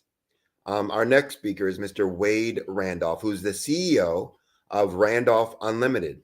And over the last 18 years, he has worked throughout the nation, imparting invaluable wisdom to fellow business professionals. Whether the focus is on enhancing leadership capabilities, cultivating efficient teamwork, utilizing motivational strategies, or refining business communication, he serves as the motivating factor in providing business professionals with a wealth of best practices and strategic insights. These insights empower you and other business owners and business professionals not only to stay ahead, but to truly excel beyond your competition. Wade invites you to step into a realm where excellence thrives and mediocrity is left behind. I present to you Mr. Wade Randolph. Oh, you're on mute. Good morning. Good morning. Good morning. How are you? Great. You know, I tend to tell my clients I demand that my day go good. How about you? Well, I make my my day go good. It won't just listen to me. So, but I try to make it happen. So you got more power than me. You can make yours listen. Yeah, well, we will see about that. I always say there are three types of people in this world: people that watch things happen, people that wonder what happened, and Right. people that make things happen. So we're going to make something happen this morning. There you go. There you go. Well, I'm going to get out of your way and let you Well, talk we to were folks. going to do I was hoping that you would stay around and we'll do a fireside chat, or if okay, and then we'll just give people insights and strategies, or Shelley, of what leadership is and how we can give them insights to take their job, their business, and personal life maybe to the next level. So if that's not you, that must be Shelley. Shelley, good morning. Good morning. And that is right up my alleyway. So I'm really looking forward to hearing more of what you have to say. And I definitely want to talk to you about your book. I want to dig into that a little bit more. So let's get started. Okay, it's all you. All right. So the first thing is, and I am doing my cheat notes because I was trying to figure out a better way to prepare for UA. But again, this topic is kind of dear to our hearts. And as I was thinking about the book that you wrote, How to Lead During Times of Change, Challenge, and Chaos, this is perfect timing. I think a lot of us coming out of COVID, quite frankly, and the pandemic and all those things over the past 3 years, we really needed to, refine our skill sets when it comes from a leadership perspective. So I just wanted to know, just to get started, how do you get started in leadership training? Realistically, sometimes you have to be willing to move past your comfort zone. See, what keeps us a noose around our neck, what keeps us small and living a life that is less than what we deserve, is staying in our comfort zone. I'm reminded of one time when I was called I used to run real estate firms, used to be managers per se, of real estate firm. The last firm that I worked in, the owner called me in and said, look, we're going to make some changes. I said, good. He said, well, I want to talk with you. And I'm like, I'm busy now. I don't know about you, but if you've ever been in a job and you tell the owner you're busy, that doesn't go well. So he said, look, I really need to talk with you. We're going to make some changes, and I need to have you in my office about 3. Say 3:05 won't work. I was there at 2:30 just to ensure that I could meet with him. And he said, Mr. Randolph, you seem like a person here that knows how to approach the people, knows how to motivate them. But, our production is not the same. So we're going to let some people go. Wow. And I said, well, what does that mean for me? And he says, well, we are hoping that you would consider being the new manager. And I said, well, I appreciate that, but I'm not interested in being a manager because we've already have a manager. He said, let me tell you, we released the manager before this meeting. And quite frankly, if you're not interested in being the manager, then we don't need you. Wow. Shelley, let me tell you something. Sometimes you've got to think about making a tough decision. You see, I didn't have any management experience. I didn't know. I was a good guy that could give insight, give focus, but leading people, that is a different skill set. Ever been there? Yes, absolutely. And I said, well, I'm not sure that's a job for me. He said, young man, you need to think about your answer. And I said, well, look, wait a minute. Let me call my wife and get her perspective. So I said, if you give me about 10 minutes just to have a conversation. I went outside, never forget it. And I called my wife and I said, look, I've been offered the manager's position. She said, you've never managed anything. And I said, yeah. She said, let me tell you something. She said, is anyone around? I said, no. She said, make sure you're in a quiet place that we can talk confidentially. She said, we have bills to pay. We all have bills to pay. She said, I want you to think about this. If you accept that position, then you need to become the best manager that they ever had. You need to be willing to look at yourself and see what you need to learn, what skills you need to enhance, and what you need to be so that you'll keep that job. But let me tell you, and listen real closely, dear, because I love you. If you're not going to do that, don't take that job. Yeah. Sometimes, Shelley, We need people around us. I tell my clients, sometimes you got to find a power partner. What's a power partner? You got to find somebody that tells you not what you want to hear, but tells you what you need to hear in order to move yourself past your limitations. I took that job. 3 years later, I took that company to number 2 in the market before the owner sold it. See, that adversity, that thinking small was what was keeping me and holding me back. And my wife's conversation gave me a bigger picture of myself and a perspective of what I needed to take myself and other people to the next level. Here's a question the audience needs to ask. What will they do to take themselves and the people that are waiting on them to share their gifts to the next level? Wow.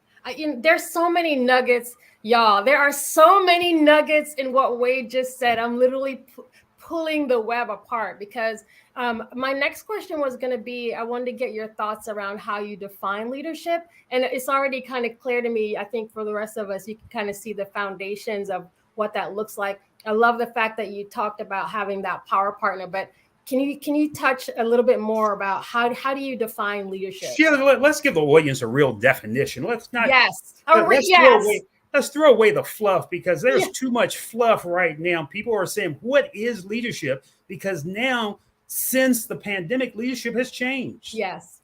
And if you're not willing to change, then you'll always be limited on what you can do, always be limited on the people you can affect, and always be limited in the life that you live. So let's give concrete information this morning. What is leadership? I heard a great definition that I've learned and I've adopted. John Quincy Adams, a man that's not known for much, was a president. Most people don't even know he was a president. But one thing that he said, if I can help a person to do more, to dream more, to accomplish more, I am a leader. So here's the question we have to ask. And I want the audience to step back and think for a moment. Who are you helping to accomplish more? Who are you helping to dream more? Who are you helping today to become more, so when they look back, they know that they met somebody that brought something out of them instead of leaving them the same way that they met you in that same morning? If I can help somebody to dream more, to do more, to become more, then you are a leader. Wow. So as we're thinking about, and again, so the impact of the people around you, and even as you were growing up, who were some of the people who kind of shaped who you are today as a leader? Oh, that's a slippery slope, Shelley.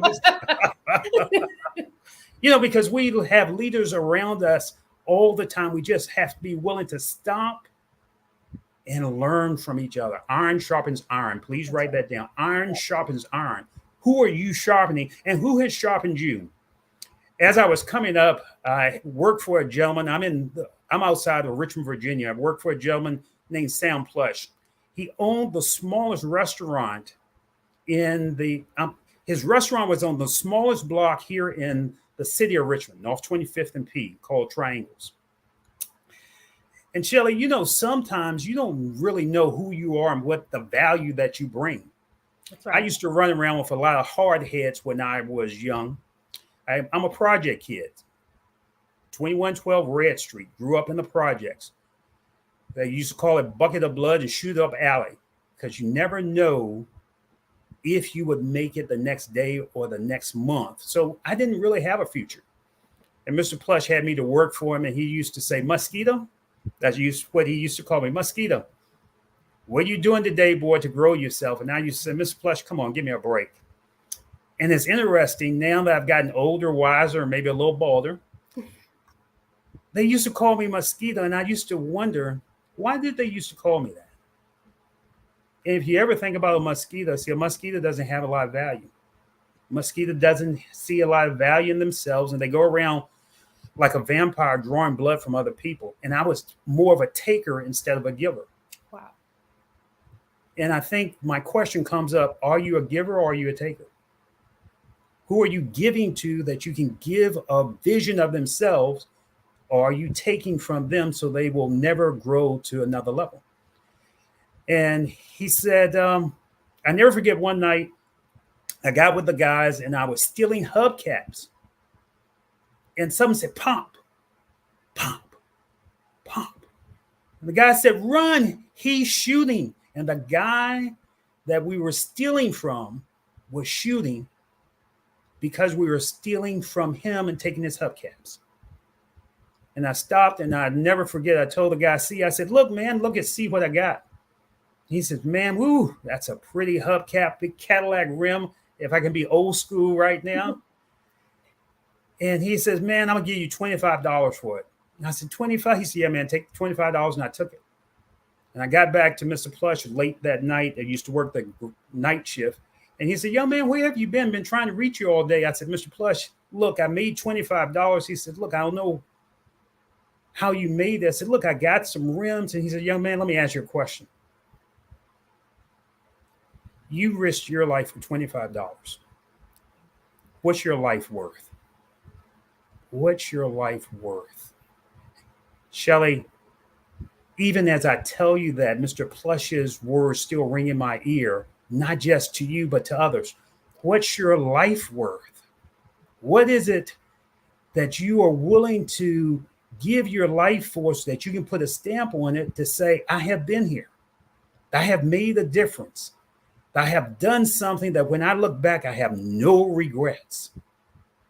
Mr. Plush's words ring true. The person that modeled me, that helped model me, Sam Plush, what's your life worth?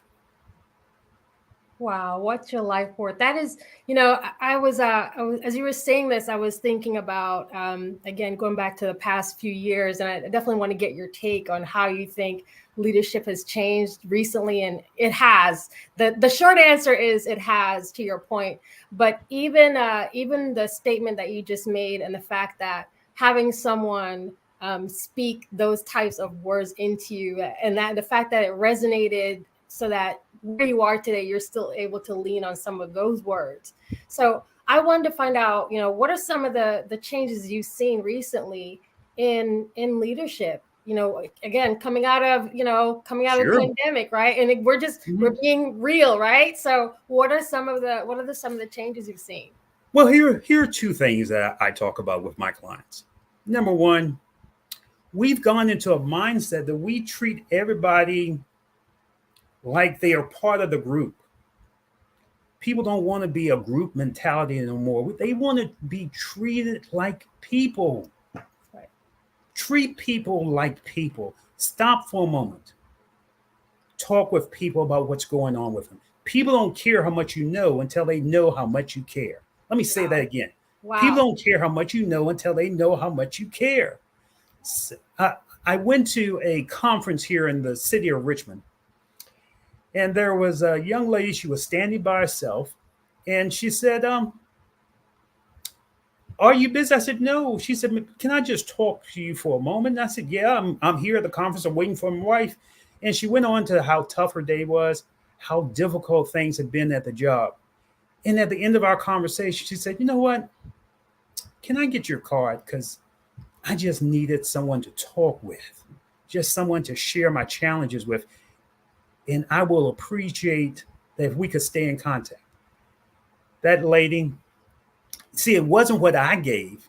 Sometimes you just got to be willing to give people. And the biggest thing is take time and listen.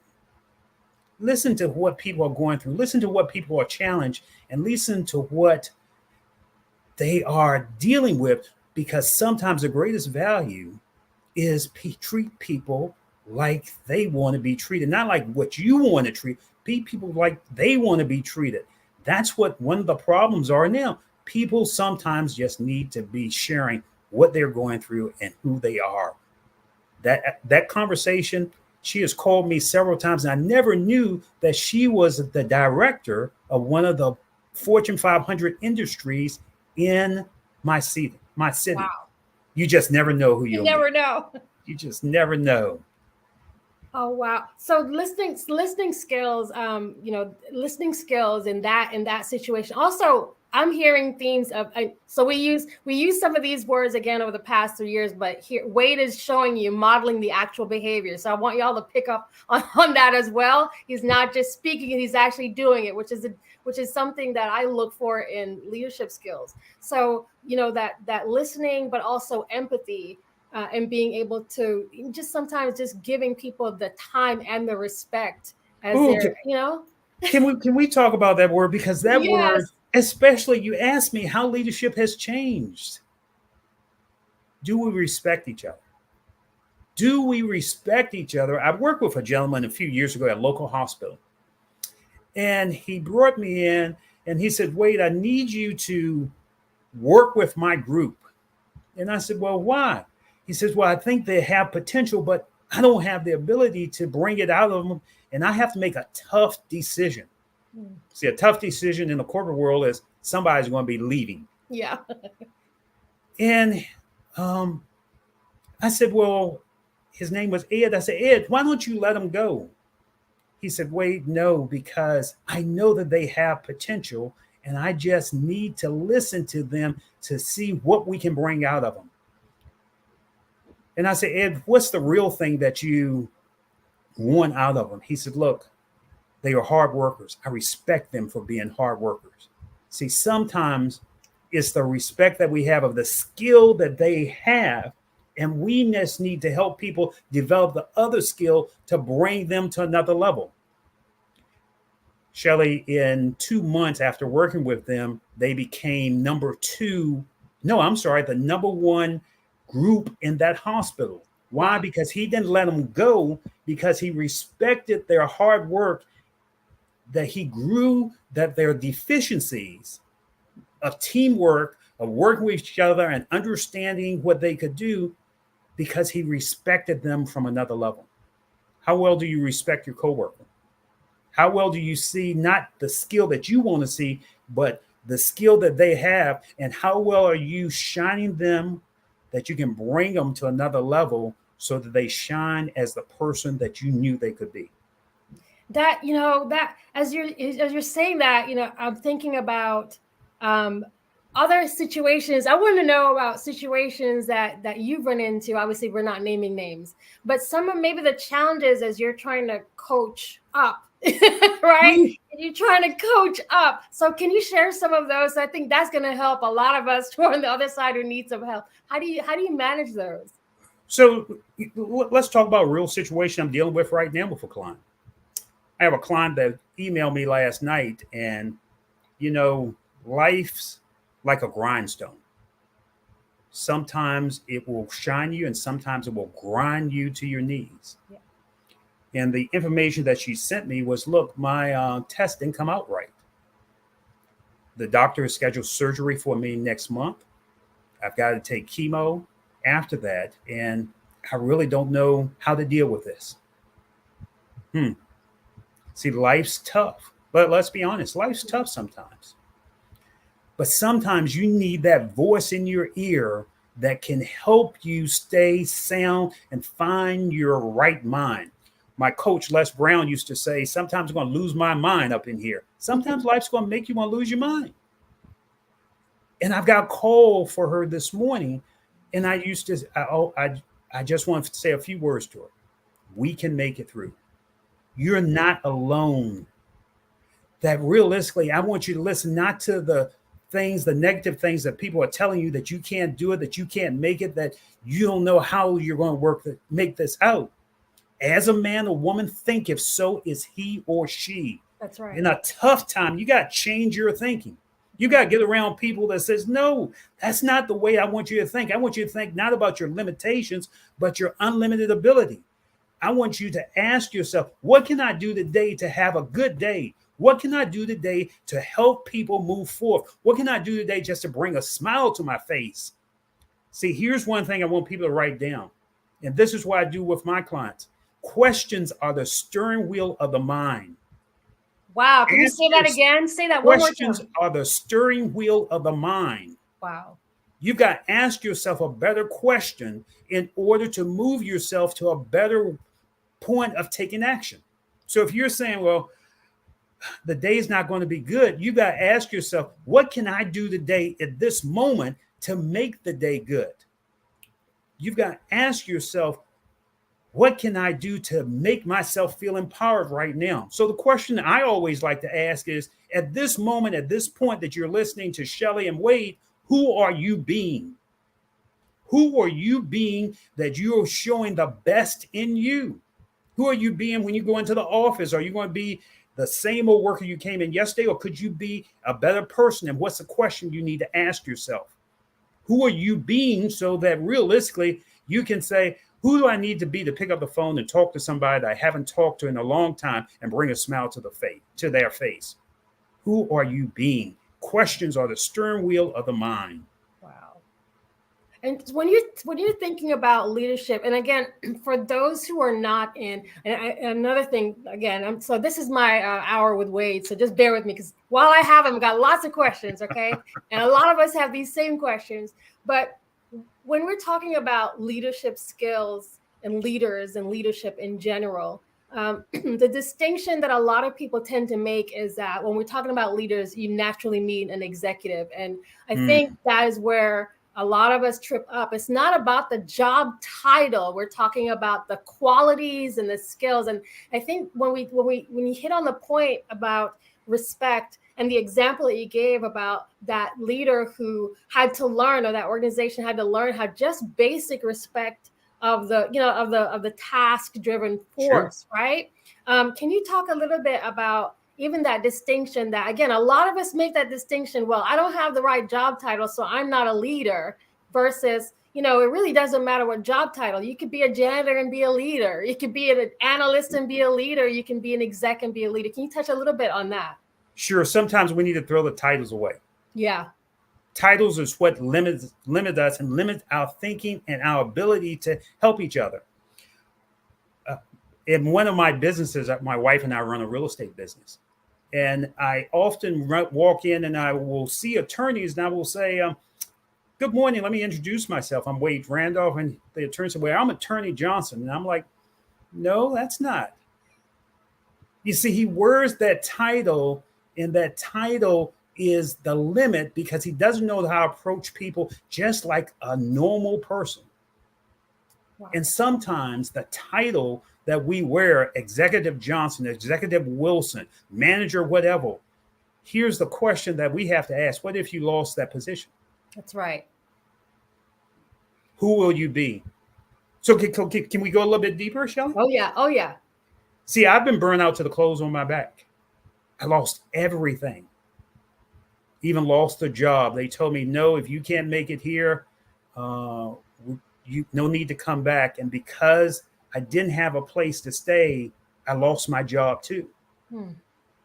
But see, here's the thing that's very important. Who are you behind your words? See, if you lost everything today, how will you show up? How will you be to other people? What are you grateful for this morning that brings out the real essence of who Shelley Jeffcoat is? What are you grateful for today that if you didn't have anything, that you will greet people knowing that you can get back up because you've been down? Who are you behind your words? Because it's our words that defines us. And sometimes we need to look at another words and let go of the title and treat each other like people. So, the reality is it's not about the title. It's about seeing the greatness in you, because when I see the greatness in Shelley Jeffcoat, it brings out and reflects the greatness in me. See, in order to see darkness, you've got to have darkness in you. But in order to see light, you got to be willing to see the light in you. Who can you see the person that you're talking to today and the beauty in them so you can elevate the beauty in both of you? Let's lose the title and look for the essence of who the person really is. That's when you know if you can bring that smile to someone's face and know and talk to them like they matter, you're ready to lead. Wow. The perception and the positioning is like what came to my mind. The perception that we have of others because of the job title. and the positioning and the way that we elevate some, which it really talks to how we respect each other. We elevate some people because of their title, and honestly, that doesn't work, because at the end of the day, we're all people. And so I want to find out from you, like, what are some of the unsuccessful stories, or what makes a terrible leader? I did some work here for a department in the state of Virginia. Won't give any names. And when I walked in, the manager said, let me talk to you about the problem I'm having with my people. Now, see, there are always two sides to each story. And I said, great. And I said, well, let me interview 3 of your people from the department. And he says, why do you want to do that? I said, because I always want to get the full perspective. You see, realistically, in order to solve a problem, you got to look at the full perspective. What's the problem? What's the solution? And what's in between? Most people don't want to address what's in between. Yeah. When I talked with his people, they said, I hate him. Hate is a strong word that I never allow my clients to use, but his people and the team said, I hate him. You ever seen a bald head guy sweat? And I said, how do I solve this? Because realistically, the barrier is in the middle. And sometimes you got to take a step back and look at the full problem. Like I said, they said, I hate him, and he didn't understand them. The problem was the communication. Yeah. I think it was George Foreman says that sometimes you're like a blind man and you're waiting for somebody to lead you back to your real essence of who you are. And both people were so entrenched in their position. I was the linchpin that needed to help lead them back to what they could be so they could communicate. How are you communicating with the people around you? How are you listening at a deep level, not just at a surface level? How are you listening at a deep level to each other? Or are you listening at all? See, a lot of people like to talk, but the one real skill is we got to listen, but write this down, listen at a deep level. So I said, let me go out on a limb. Let me bring everybody together. And we had an interview session. And I asked them, I said, be respectful, but I want you to interview the manager itself. You see, one part of leadership that I learned from reading Nelson Mandela's The Way of Mandela is a great leader always is willing to listen to his people before he speaks. And I asked his group, I said, please ask him any question that you want. And Shelley, I was sweating all the way. You see, sometimes you don't know the answer, but sometimes you got to walk by faith and not by sight. Sometimes you won't know the answer. And realistically, I had them to interview him. And he said, look, I only want to bring out the best in you. That's why I'm so difficult. That's why I'm so hard on you. I know that you got the talent. I just want to bring out the best in all of you. When he said that, the whole dynamic changed. Sometimes we got to listen and learn from each other so we move together to another level. Wow, this was so powerful, Sydney. I think this is the best, and I've been on many shows, many speakers, but I think this has been the best leadership discussion I've heard in quite some time. So thank you so much, and especially for sharing your personal story and all of the examples that you gave that we could really use in real life. Thank you so much for giving us your time. No, thank you for being here. Well, for both of you, thank you very much. Shelley, you for leading the conversation and helping to provide a platform for Wade to bring it out, but Wade, you for bringing it out and sharing it with the folks. And I'm going to tell you, anybody who was tuned in who isn't ready to walk through a wall right now, right, either wasn't listening or is deaf. So, one of those two things. It was really great information, great advice, great counseling, and really appreciate your time, your energies, your efforts. So with that, I will say to both, genius is common, and I'll see you on the other side. Thank you. Have a great morning. Bye.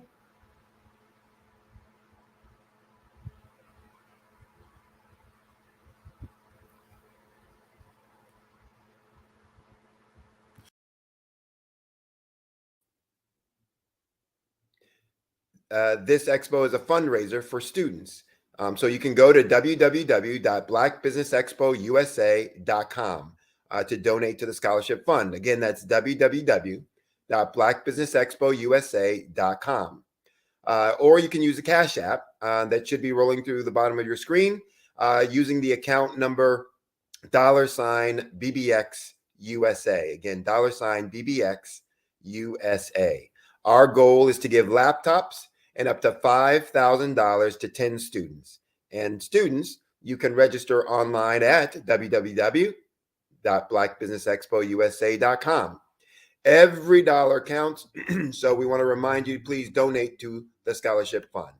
We want to also take time to thank our Black Business Expo USA sponsors for the month of August 2023. Those sponsors include NC100, Moody Capital Partners, Suede Soul, Lotus Richer Coaching and Training, Carolina, Virginia Minority Supplier Development Council, Step Management, BHS and Associates, Margie McLean Foundation, Inc., Genius is Common, Earth Essentials, Milani Shani Global, Executive Women's Success Institute, The Quality Coaching Company, Superwoman Business Services, Creative Force Studios, Lee Entertainment, Artistic App Design, Black Business Expo USA. So remember, genius is common, and I'll see you on the other side.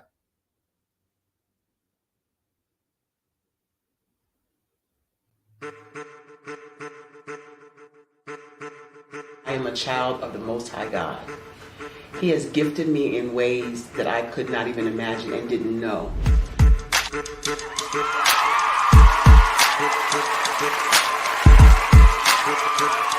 There was a time when I didn't know who I was. I listened to other people tell me who I should be, what I should do. I listened to people telling me that I should be a boutique owner, that I should be a construction manager, that I should be a laborer. Have you ever felt like you should do something else, be something else, go somewhere else, be wherever you wanted to be, and you felt like you were in a box? Anybody in the room? And you couldn't get out. Anybody in the room? And you kept trying to go and you couldn't get out. Anybody in the room? But let me tell you, you need to rock the box. Rock the box.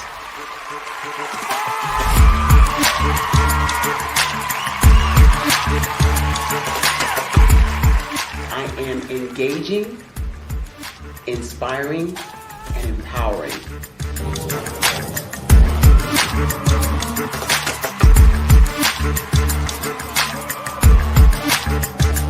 I would give you everything I know. Just by touching you, if I could, by osmosis, give you every single thing I've learned, I've gone through, I know I would. We know that's not possible, but as it is possible, I love to share information with people. Some of you out there, people have told you that you can't be, you can't have, you can't do. But I will tell you, like Kinston said, you can, you must, and you will. If it's to be, it's going to be me. You got to say it. If it's to be, it's going to be. If it's to be, it's going to be. If it's to be, it's going to be.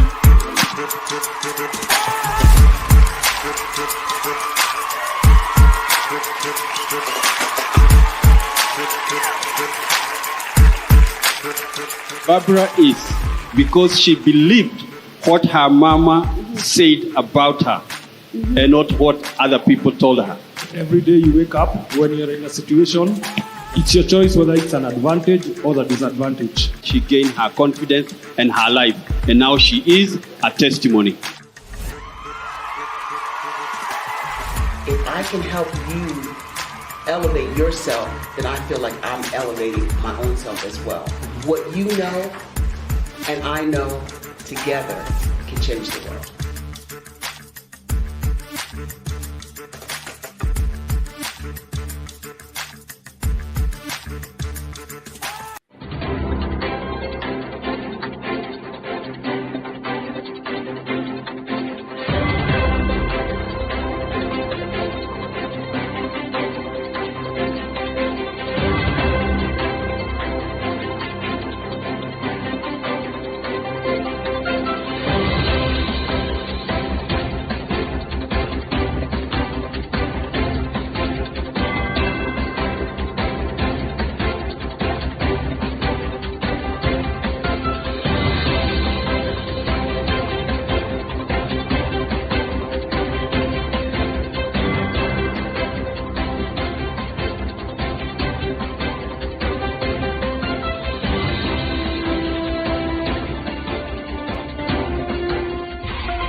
Dr. Eric Kelly III and a host of phenomenal speakers from all around the globe for this 7-day virtual event that you don't want to miss.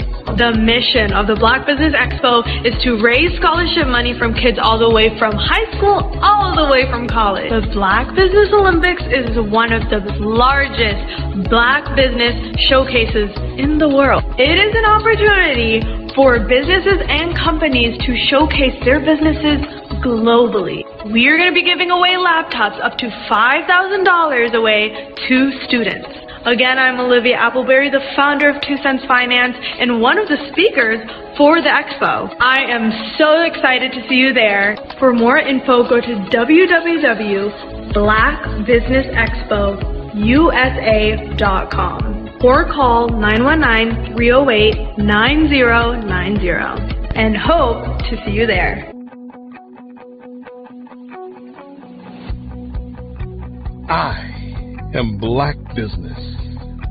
From the moment I wake until the time I sleep. Yes, I am Black business. I am Black business. Tell me, are you Black business? I am Black business. Do you support Black businesses? Listen, I support Black business because I am Black business. Black Business Expo, one of the largest business showcases in the history of Black business in the world. The world! Sign up today at www.blackbusinessexpousa.com or call 919-308-9090. I am Black business. I am Black business. From the moment I wake until the time I sleep, I am Black business. I am Black business.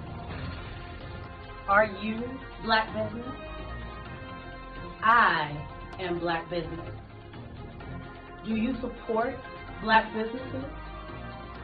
I support Black business because I am Black business.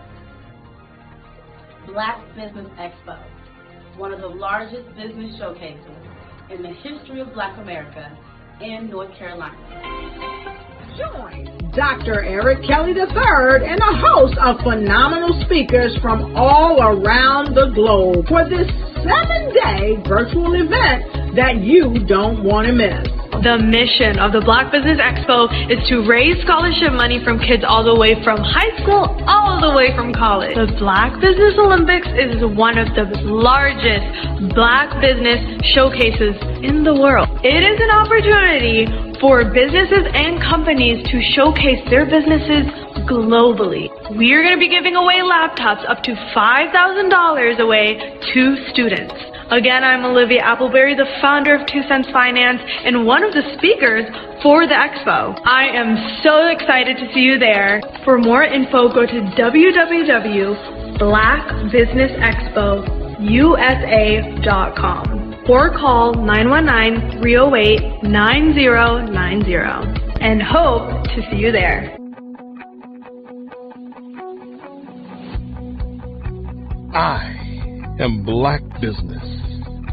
From the moment I wake until the time I sleep. Yes, I am Black business.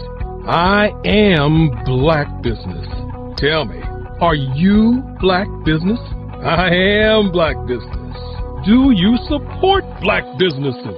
Listen, I support Black business because I am Black business. Black Business Expo, one of the largest business showcases in the history of Black business in the world.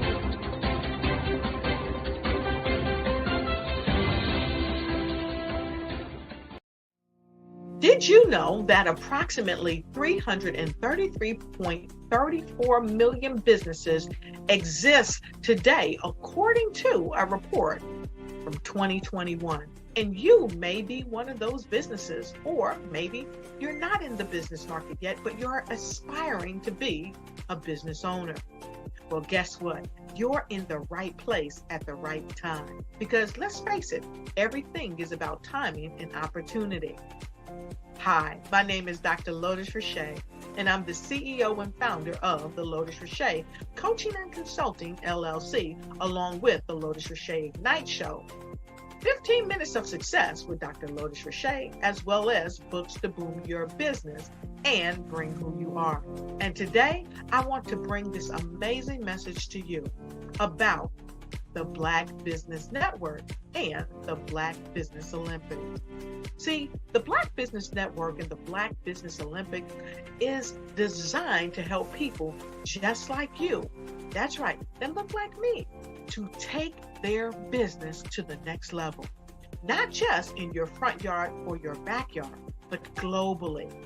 The Black Business Network and Black Business Olympics is designed not to just help you survive, but to help you thrive.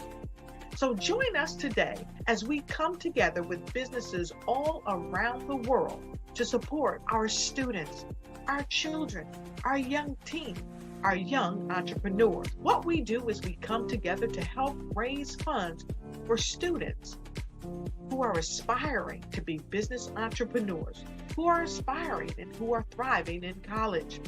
We endow them with a wonderful opportunity to gain scholarship of either a laptop or several thousands of dollars.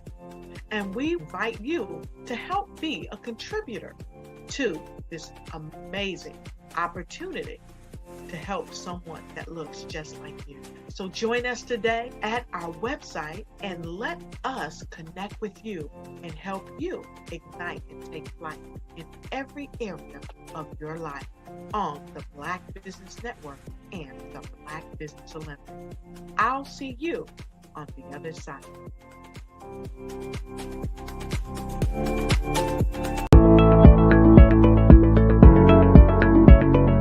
Prepare for what's coming and dominate in economic winter. Stand strong and thrive by showcasing your great products and services globally through the Black Business Network and Black Business Olympics. The Black Business Network has showcased over 2,000 companies with over $7 billion in sales each year. Over 10 million attendees have viewed the rebroadcast each month. Through the Black Business Olympics, unique styles of business training and mentoring are turning students into business owners and entrepreneurial warriors who will dominate in any economy. Gain the ultimate advantage of the Black Business Olympics, 7 days of unbelievable topics and speakers speaking around the globe. Donate your time and experience to provide expertise and scholarships to students worldwide and change the world.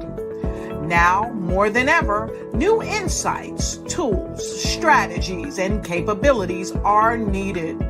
This is your chance for a major presentation to the world.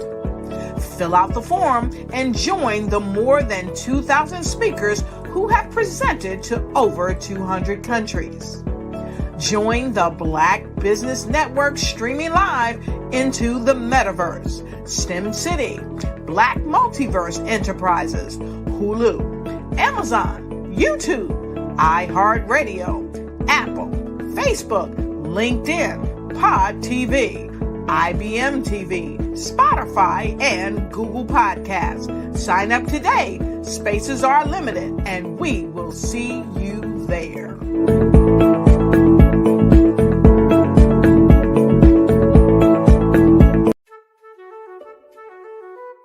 This is Dr. Arnold T. Petsworth. He's the owner of Petsworth Vet World, a veterinary clinic in Hopton, Connecticut. His patients include dog, cat, frog, fish, Goldie, dog, and this alpaca. Due to doctor-patient confidentiality, we can't tell you their names. Business at Vet World was steady, and then quarantine hit. Neighbors brought new four-legged friends into their homes. Bunnies. Bunnies everywhere. Dr. Petsworth welcomed these new patients with open arms. The only problem? There were more appointments than he could manage.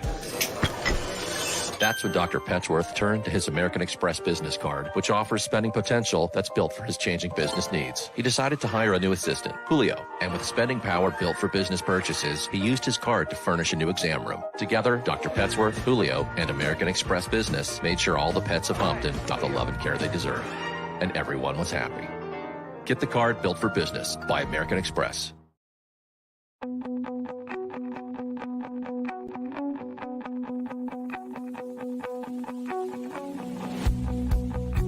I am Black business. From the moment I wake until the time I sleep. Yes, I am Black business. I am Black business. Tell me, are you Black business? I am Black business. Do you support Black businesses? Listen, I support Black business because I am Black business. Black Business Expo, one of the largest business showcases in the history of Black business in the world. The world.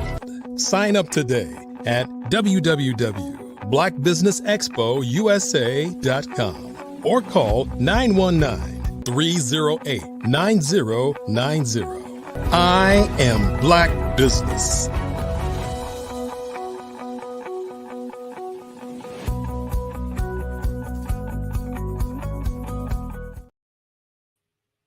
Good morning, business owners, entrepreneurs, thought leaders, corporations.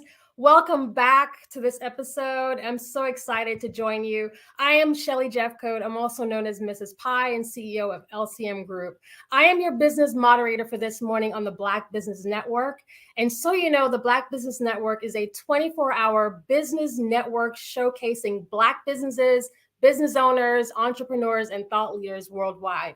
We have speakers from all across the world: London, Singapore, Africa, Japan, and cities all over the United States. This is a global community sharing its business knowledge to empower, inspire, and educate businesses about businesses. By the way, we are raising funds for a scholarship, so please make sure you check out the website to learn more about that. Now, I want to tell you about the next guest that we have joining. I am so excited to host a conversation and a fireside chat with none other than Jerry Roebuck, who's been an entrepreneur since the age of 11.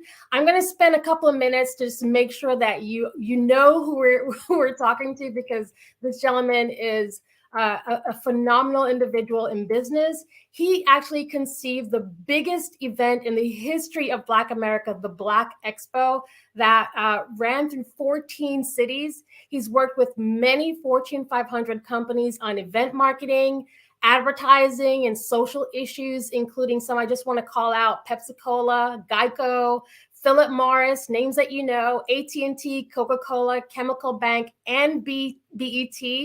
He partnered with Russell Simmons' college classmates to be one of the pioneers in creating the world's biggest global music, hip hop, straight out of undergraduate school. Mr. Roebuck is also credited with the strategic and financial growth of TV's Tony Brown Journal. Many of us are very familiar with the longest running program in PBS history as its advertising representative and media consultant. This was an outgrowth of his ability to secure new sponsors like Toyota and Walmart and Texaco and others. And this infused the PBS program with millions of dollars in additional gross income. I also want you to know that he's been a consultant to many urban radio stations in over the 20 markets across the United States. He's a well-recognized educator and community servant who worked in the Harlem community for over 40 years in business and in education. And upon his retirement, he was recognized by the entire New York City Council for his dedicated service to New York City. Mr. Roebuck presently lives and works in Florida and New York City, and I'm so honored to have him join our program today. So I'm going to be leading a fireside chat with Jerry Roebuck, and then we'll get to meet him and hear more about all of his great accomplishments. Well, that was a great introduction. Thank you very much. Thank you very much. I'm glad to be here to be able to share my story with the listeners, viewers, And it's always important, I think, to share the experiences that one has, because you never know who you inspire. That meant a lot to me in my years in education, working with young people. And even today, many years later, I hear from many of my former students about maybe a conversation I had with them, an interaction that I had with them, a book that I asked them to read, and how that one little instant inspired them to make a decision in their life 10 years out of high school, 5 years out of college, whatever, that has made them the person they are today. So I really always enjoy sharing my story, but also just experiences that I've had with people. I appreciate that. Your journey, and again, for those who are watching us live, and many people are going to be watching us on the replay, I think this is a segment you want to also have your teen entrepreneurs listen to, okay? Because I think you're going to pick up some tips. I wanted to find out, so you started in business at age 11. How did you do that? What propelled you to do that? That's a very young age, and it was a long time ago. I'm not going to give my age away, but let's just say it was over 5 decades ago. But I had moved from living in one location in Harlem, which I'm going to circle back to later. I grew up in Harlem most of my life. This was a house that my grandfather owned on 128th Street between Madison and Park Avenue. The city decided at a time when there was a lot of migration still going on to New York City from African Americans coming from the South to the North, that they were just running out of not only housing, but also space for schools. And so they needed a big middle school in Harlem, in Central Harlem. And it was on the block that they wanted to take over this whole block to build this new school, state-of-the-art school in New York City at the time, which was going to be air conditioned, no windows, etc. So what eminent domain is, they declared eminent domain. My grandfather had passed on, but I lived in this property with my parents, and then we had renters in the property as well. So the city made us move. But I also mentioned that at the time Harlem was growing still, and there was a new development that was built on Lenox Avenue called Delano Village. It was a big complex of brand new, you could say they were high rises. Actually, we lived on the highest floor, the 17th floor. So I moved to that area. I was just 10 years old. And, when you move to a new neighborhood, you befriend kids, And so when I turned 11, I was meeting all these new kids, and my parents were torn between, well, do you still go a few blocks away to meet with your old friends to play and do things, but you're too young. I can't go on my own. So I'm thinking to myself and to my parents having these conversations. I said, well, maybe a way for me to meet new kids and to have some activities. Maybe I could create something fun for the kids to do. Now, this community that I live surrounding it went from Lenox Avenue to Fifth Avenue. So it's a huge block, and it went from 137th all the way to 141st. So it's like 3 blocks across one long avenue, maybe 10 buildings, 17 stories high. Wow. And because of the baby boomers, basically everybody in there had young kids, because, at that time in history, after the war, people had 2 and 3 kids. So, white folks are out on Long Island, but in New York City, or unless it was Queens, black men came back from the war, they started families. They had these 2 and 3 kids. So there's hundreds of kids in this community I lived in, as opposed to I lived in a block before, you just associated with kids in your particular block. So I said, well, maybe I can do something for all the kids in our community of Delano Village. So my mother said, okay, that's a great idea. And I told, there was a little community park right in front of our building. So I said, well, see if I could get the park to have for all the kids. So my mother had been involved in church organizations. So we went to the rental office, and they said, okay, for a couple of hours for the day, you can, have the park. And I think it was 25 cents to come in. And then it was games, and I had prizes. So my parents really helped me. We went and we got like a volleyball set. We had, of course, all the things in the park, but we created all these games that kids could play. And then we had prizes. So, the thing about it is there was no advertising. I didn't have a flyer. I just told my friends. And lo and behold, it was highly successful because that day when I went downstairs, a lot of kids were there with their parents holding their hands, waiting to come into the park.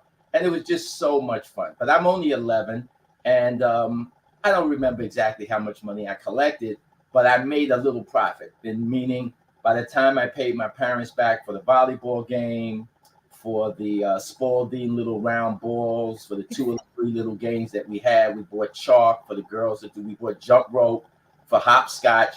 I made, a few dollars. So I was like, wow. And really, though I'm elaborating a lot, I wanted to do so because that is what inspired me in terms of entrepreneurism. That gave me the spark, the feeling, the energy, the emotion, going to sleep that night, not knowing what was going to happen the next day. Was it going to rain? How many kids were going to come? And then seeing it work. And then the adulation that I not only got from my parents at the end of the day, but more importantly, from the,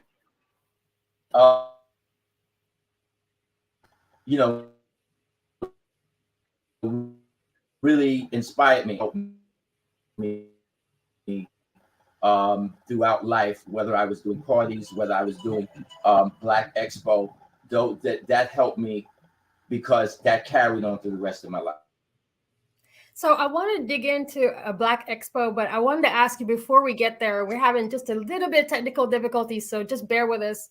Bear with us, everyone. I'm gonna try to recap if we miss anything. Taste with business and entrepreneurism. Okay. There you go. Okay, it's okay. So that really. Now, I was just saying that lit the spark that carried me throughout my entrepreneurial life. I love that. Thank you for sharing that. And I was explaining to our viewers, if we have just a little bit of a time lapse, so just bear with us. Okay. I wanted to pull the thread though, because as you were sharing the story about how you got started, and I was visualizing being from the 17th floor to where you are now, and some of the common themes that you had as an entrepreneur and as a business person, as a strategist, all of those things. Would you say, for those who might be looking at your breadth of career, that some of the things that are probably the commonalities for you were really keen, you were able to see a problem, solve a problem, or identify opportunities in a different way? Like what made you so successful as an entrepreneur? Because there are a lot of people who really try, but there seems to be a formula or something that you've had. So what would you say your success, as you're thinking back? Okay, yeah, I got to think back, because how I thought then is not how I think now, and how I thought then, I wish I had the knowledge that I have now, because I know how much more successful I would have been, and also the access which I want to end up definitely want to people and entrepreneurs today have as advantages that I did not have 40 years ago, such as the internet or email or social media marketing. These things didn't exist. And I wish they did in many of the endeavors I had, because I would have been hugely successful. I mean, I would have made, instead of businesses that made a million and millions of dollars, I would have made hundreds of millions of dollars. But the task of getting something started was so difficult decades ago. Just even when you look at accessing information, where I could remember writing a business plan and going to the library and having to spend 4 or 5 days, 6-7 hours a day to get just basic information to put into a written business plan, where today I could sit in front of a computer and get all of the answers in 10 minutes on Google. All right. So, but to directly answer your question, I think that it has to do with, looking at, opportunity and like you asked about, filling a void, and anybody who's in business that's successful will tell you, and as a first rule of business, find something that's missing, find something, a need that people have that you think you can fulfill, and you'll be successful. Now, of course, if you go to business school, they're going to tell you a whole lot of other things that go with that. Who else is in the business? What's the competition like? How much starter capital do you need to get started, to make a difference? So it's a lot more than just filling a need, because I could say there's a need for anything that I can go out and fill it, But just touching on the things that I did after I was inspired by that first experience, it wasn't until many years later that I began to look at something else. And the very early starts of my entrepreneurial career were in the entertainment area. So my next experience, though it wasn't just me, was I befriended in my building. I'm meeting all these new kids, and about a couple of weeks later, I'm in that park, the same park, and at that time we used to play with toy guns. No, I'm glad kids don't do that anymore. But back in that era, you had a gun, you played like cowboys and Indians. You believed that you were a cowboy, someone else played the Indians, or you played army soldier. Yeah. So I had a gun, this like a machine gun, and we were playing, and there was this other boy, he had his machine gun, and we were playing. So kids agree, oh, let me hold yours, let me see yours. And I ended up doing something where I kind of broke his. So he's with his older sister. They had just moved into the building too. And I didn't know where they lived, but we lived in the same building. And we get into an argument, and next thing we're fighting, but his sister was edging him on. Oh, well, he broke your gun. So we get the fighting. And in this nice new community with all these beautiful new buildings, Delano Village, they had like security to keep the kids in the tenements, because you could just walk into the different complex outside. It was only for people who lived in the community. There were gates around it, but nobody stopped you coming in the gate. But the kids who lived across the street wanted to come into the park, so they wouldn't see these kids. No, this is for the tenants that live in the community. So one of the guys most of them were retired police officers, or they were World War II veterans, nice older men. They saw us fighting and they ran to the park. So this is a different era. This is the 1960s. So they grab us and they shaking us. Where do y'all live? And it was so weird because we both point to the same building. Okay. So they grab us and they ask, well, you're going upstairs. So they want to get us away from all the other kids, because, kids make a circle around you to fight. And they drag us in the lobby. I mean, they're literally one by the collar, one by the arm. And the first stop is to my house, me and this other kid. Miss Roebuck, your son was downstairs. This would never happen in 23. And my mother is, what? Oh my God. So my mother is blasting me out in the doorway. But she says, as parents of the day, you go downstairs to this young man's house and you apologize to him and blah, blah, blah, and his parents. Wow. So my mother said, wait a minute. She got dressed. She had women used to wear house coats. My mother was a homemaker. We go downstairs, and the people, we get to his house. I lived on the 17th floor. He was on the 8th floor. And we ring the doorbell, and he lived with the mother, the father, and the grandmother. So they all come to the door. They were from the South. And what happened? So they're ready to take him in and beat him because, the security people are bringing him. And so they invite my mother and me into the house. And I'll never forget this. They tell him, shake his hand. Well, he didn't want to shake my hand. So wow.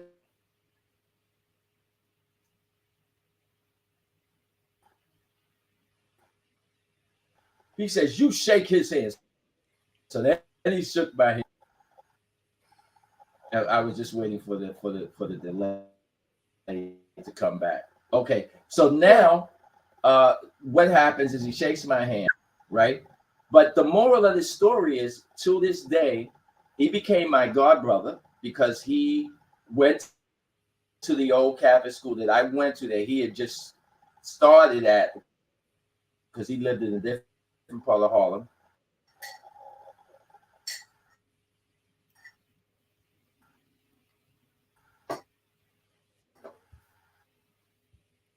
and he ends up becoming a Catholic. I become his god brother, and we are and we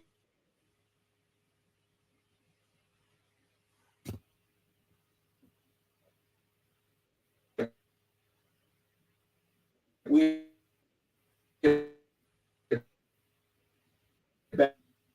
best friends to this day. As a matter of fact, he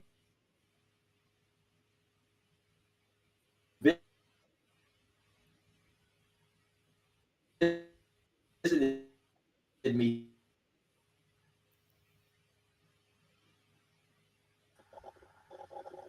Yeah, so I mentioned that because, you know, when you talk about different things that were impactful in life, that sequence was important because his older sister, that now becomes my friend, she was involved in the Catholic Youth Organization, which used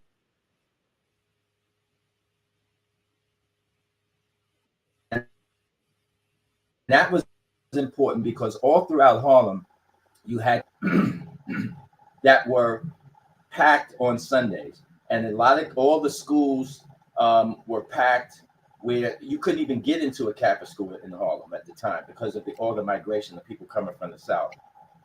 And these dances, the high school kids would have these dances where different kids from Harlem would go to these dances in the church basements.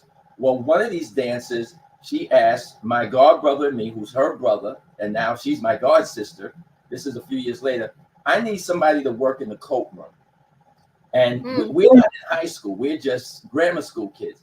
And because the last time we had a dance, the students who are in high school, once everybody came in, they don't work in the coat room. They run on the dance floor. And you can't go on the dance floor. So you got to stay in the coat room. But you'll be paid, you know, $5 or something. So we said, hey, great. And we could be around all these high school girls.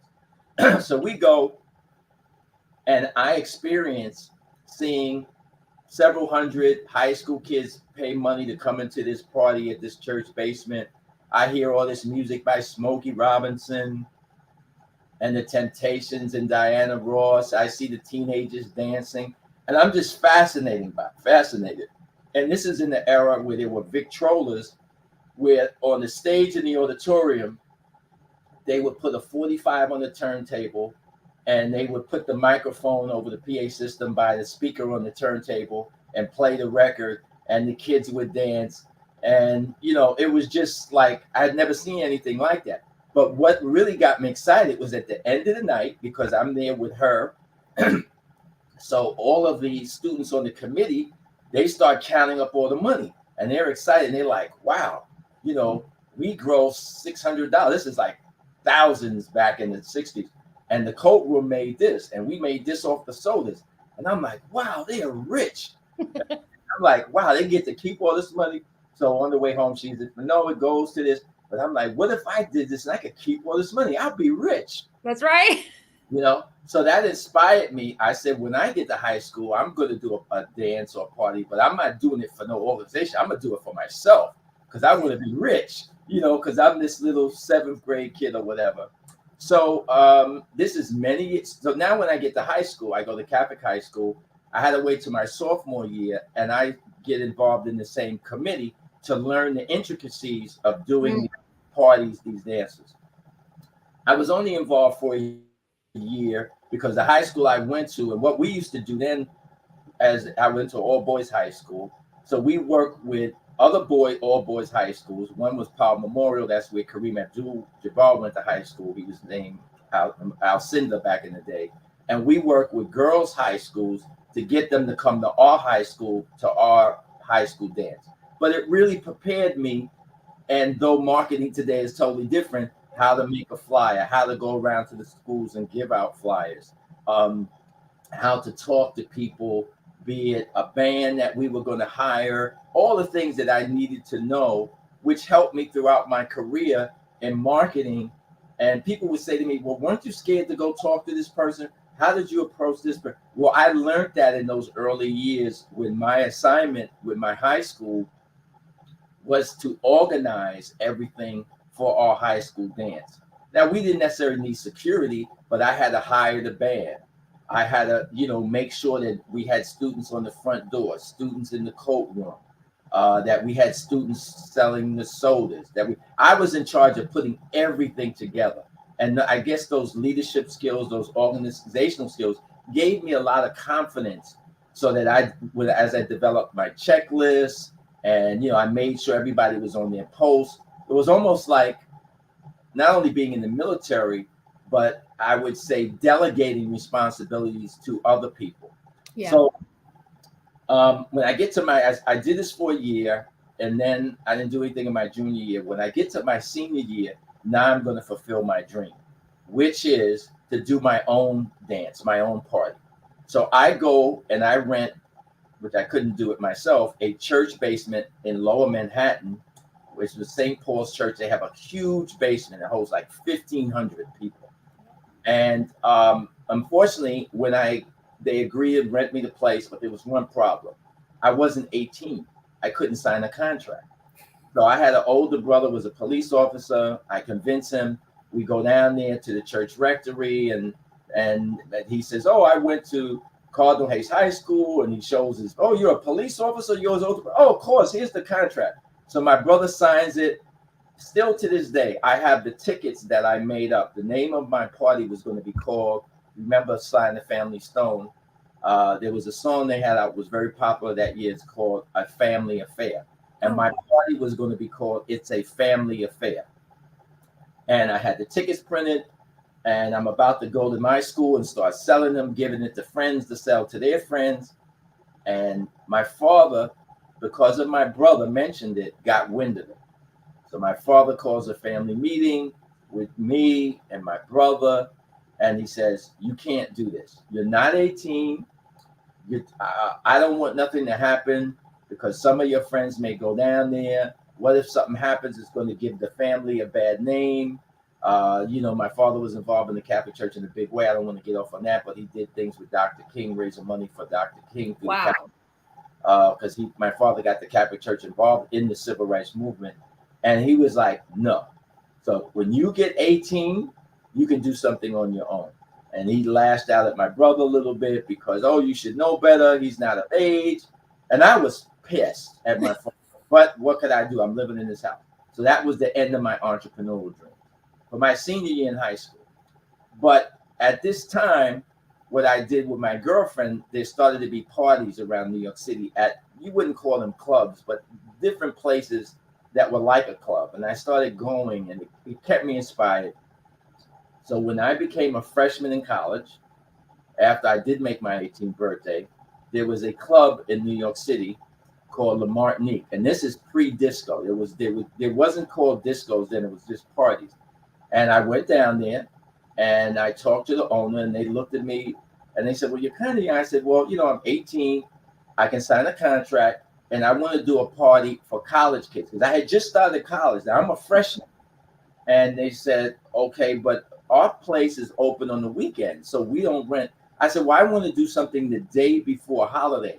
And they're like, "Well, who's going to come on a weekday to a party?" And I said, "Well, this is only for college kids. And it's election day the next day. There's no school. And also that Monday is Black Solidarity Day." So they're like, "What is Black Solidarity Day?" I said, "Well, it's the day where Black people celebrate. This used to be big in the 70s, our culture, and some people don't go to work, etc." They didn't think I'd be successful. I signed the contract, and I go print up my flyers. My father is supportive of me now. He helps me with certain things. And then I go back to my campus, the City College campus. I start distributing flyers. I didn't sell tickets. And back in that area, you'd have to print up a flyer. And I go to all the organizations on the campus, the girls who were in the Black nursing organization, the Black studies group, to all the guys on the basketball team who were predominantly Black, to the Black and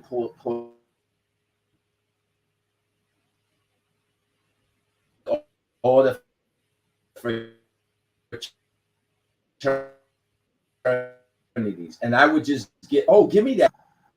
And so I just use all this promotion. Then I had friends in high school that went to different colleges in the city. So I had friends that went to Hunter College, Baruch, Man, so I would call them on the phone. Hey, I haven't talked to you since, high school. How's Hunter? How's your college? Oh, it's good. Well, I'm doing this party. Oh, you are? Well, come down and meet me in the lounge at Hunter at around 12 o'clock and bring a bunch of flyers and I'll give them out for you. And you can meet all of my friends that I've met at this college.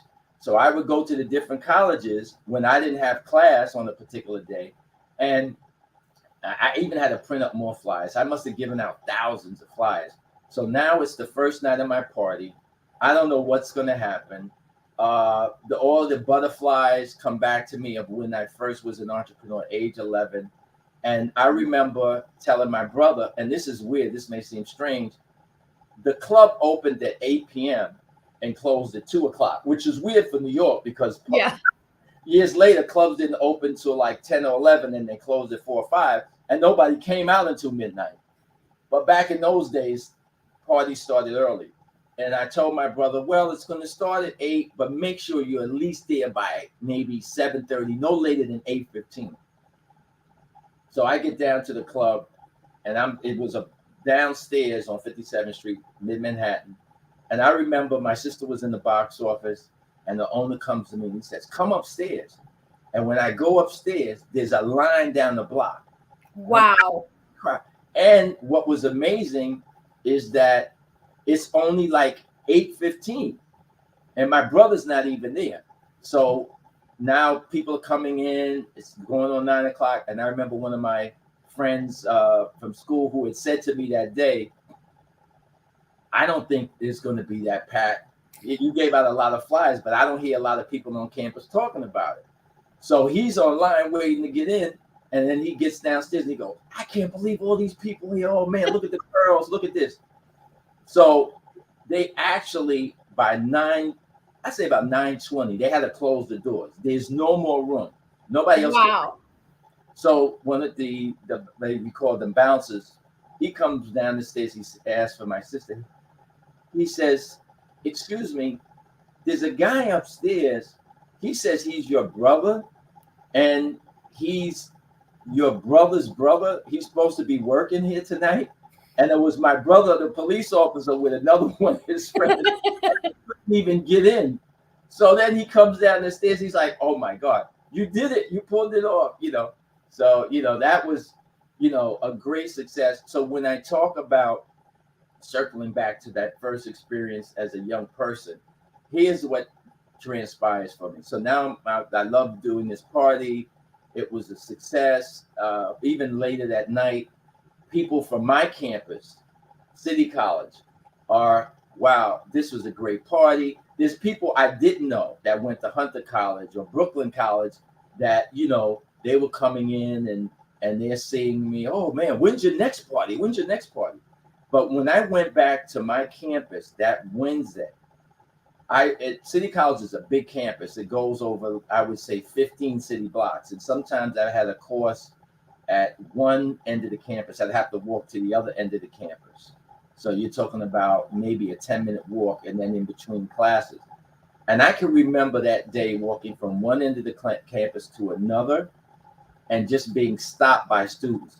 Oh man, I was at your party. That was great. When is the next one? I can remember people coming up to me and saying, oh, you're the guy that gave that party. I heard it was great. Oh man, be sure that you give me a flyer next time. I'm not going to throw it in the garbage. Wow. But what that told me, I didn't read a book on marketing. I wasn't in business classes, was I had to identify myself now. How do I go from just making up a flyer and giving it out to creating an identity? And the only thing I could think of was my name. That's right. Jerry. I'll be Jerry Productions. And that's what I created. So now when I do my second flyer, I put on the flyer, Jerry Productions Presents. So now when I give my second party, because first one was in November, the next party that I gave was it was the end of semester going into the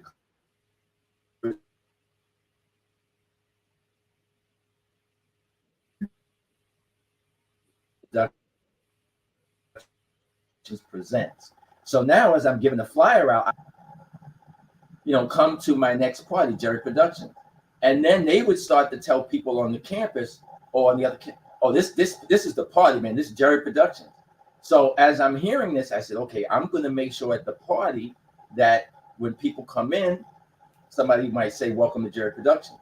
People used to smoke cigarettes then. So I made up matches that when people came in, I had them on the tables, and the matches, when you opened it up, it said Jerry Productions. I had business cards made that said Jerry Productions. At certain times in the party, the guy would get on the microphone. This is before rap music. And he would say, you're at a Jerry Productions. And at the end of the night, when people were online, God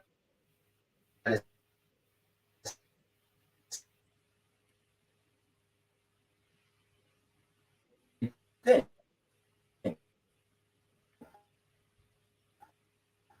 to say over and over again, thanks for coming. Thanks for coming to a Jerry Productions, or you partied with Jerry Productions tonight. And so the next thing was, I said, I have to, when I do, to let people know that here, when is the next, when I have something in the future, which was going to be now in the spring semester, I'm going to have my next party ready, so that night I'm giving them a flyer and say, hey, here's the next one. Take it home, put it on your wall, which people used to put it on their wall or wherever, their bulletin board, and share it with people. And then also with that, by that second party, back then, this is going to seem really strange, we used to have what's called a mailing list. So people would come in, I'd have a card, and they would put down their physical address. Nobody would do that nowadays, but they put their name, their address, apartment, zip code, and I collect the cards. At the end of the night, I would have a student do that. And then when my next party came, I would write out the addresses, me and my girlfriend, and we put 2 flyers in it, and we'd mail it. That's a mailing list, right? Yeah, snail mail. Mailing list. So can I ask you, Jerry, I'm being mindful of the time because I could talk to you for 4 hours straight, but I want to ask you, so how did you get to the Black Expo? So I was thinking about from going from a family affair to the Black Expo, and even creating that basically environment where businesses could show up in a different way that didn't exist before Black Business Olympics or any of those forums. Can you give me a couple of minutes talking about the Black Expo and what that was like? Sure. And I'm sorry, I'm not conscious of the time. I'm kind of long-winded, but I'm glad I did touch on these things because I talk about the marketing, inspiration, what it was like back in those days, which are the things we preceded about. So I've kind of covered that. Yeah. Learning that experience of doing the parties. Then I met Russell Simmons in college. He was younger than me. We did some parties together. That was the evolution, the beginning of rap or hip hop music. With Curtis Blow, also went to City College with us. Grandmaster Flash, who we took out of the Bronx, there was no Grandmaster Flash in the Furious Five. He was just Grandmaster.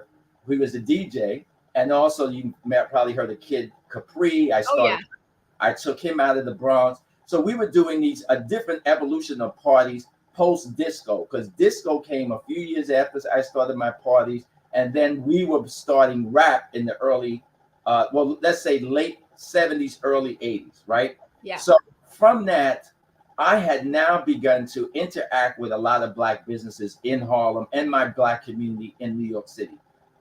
Printers, graphic designers, people who did commercials, people who made items and clothing, people that did marketing. And many of the times I interacted with these business people in New York City, as big as it is, and because New York City, as you know, is a very expensive place to do anything, they, for example, would say to me, wow, I wish I could market or advertise my business the way you promote your parties or things that you do, but I can't afford radio time. I can't afford to promote what I'm doing because radio is too expensive. I can't afford TV. I just need to get my business in front of people. And I kept hearing this over and over and over again from many of the people I did business with. And I said to myself one day, wait a minute, if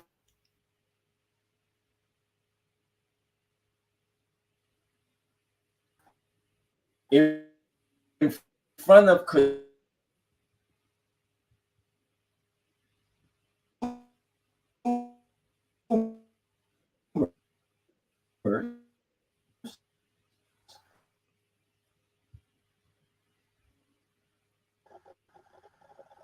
There you if are.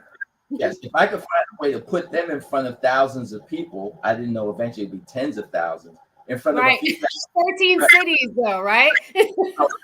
actually 16. Yeah, it was 16. well, the most I did was 16 in 1 year, but I did it in a total of 20 cities throughout the United States throughout the length of the expo. So if I said I can put these businesses in front of people, then I'm accomplishing something for myself and them. So my entrepreneurial brain goes off. How could I make money? Or is this the checklist? How do I make money? Where is this going to be? Can it be profitable? What other partners can I bring in? How do I make this happen? Has anybody ever done this before? Were they successful? What it was a failure? So I go through all of the study of all of this, and I find a venue. By luck, one day I'm downtown. I ran into a guy that worked at a radio station that I helped market that radio station when they switched from being a rock station to a black station.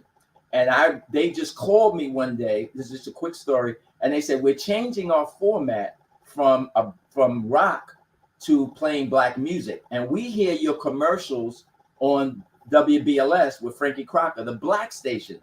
Would you come down and talk to us, and we can maybe help you with some ads and give you some free commercials? Wow. We want to know more about the black market. So I went down there, and this is the same guy that calls me. And just quickly, when I was doing these parties, I had a new hotel I was going to do a party at. I didn't know the name of it. I said, in marketing, I can't just say I'm doing a party at a hotel ballroom. Right. I can name the ballroom something. I named it the Sesame. And the program director comes in. It's going to be the first party. And he says, that's a great idea. He said, you know, Kool and the Gang has this new record. And it starts out Open Sesame. Wow. We'll create a commercial. And at the beginning of the commercial, since you're going to open this new club in the hotel, and it'll say Open Sesame. So now the commercial comes on. Jerry Productions presents the new club in Times Square, New York City, the Sesame. And then the Kool and the Gang record came on.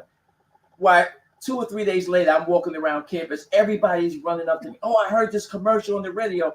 So that helped me create the relationship with my first radio station I work with. Anyway, this is years later. I bump into this guy on the street, the same guy. And I says, wow, it's funny I would bump into you. I had this idea about doing this expo thing to help black businesses and blah, blah, blah. And here's my idea. And the same way I helped him, he says, I like that idea. Come down to the station tomorrow. We got a new general manager. Why don't you pitch him on your idea and let's do it? I go to the station. I pitch the general manager. This is a year before the first expo. And he says, we're behind you 100%. We'll blow this thing out in New York City. We'll go all over the radio. And that was the first expo. Now, that was in 1988, but we didn't do the event in 1989. And it was a huge success. And once again, the pitfalls the night before are, I sold all the booth space out, but I don't know if people are going to come because people in New York City, they didn't know anything about no Black Expo, but I got a big audience to draw from. And I wake up that April morning, it's April 11th, and I look out of my window and it's snowing in April. Wow. And I was like, oh no, of all days, it's going to be a failure. It's snowing in April. Nobody's going to come now. So I go down to the venue. Luckily, by, I would say, 10, 11 o'clock, it stopped snowing, so it was a dust day. But still, the snow in April is bad. But people came out, and that Sunday was sunny, it was beautiful, and it was jam-packed. And I had the same experience with the expo that I did with parties. At the end of the expo, the exhibitors were coming up to me. Oh, this is great. When is it next year? Oh, well, I heard about this expo. I'm from Philadelphia. You need to bring this to Philadelphia.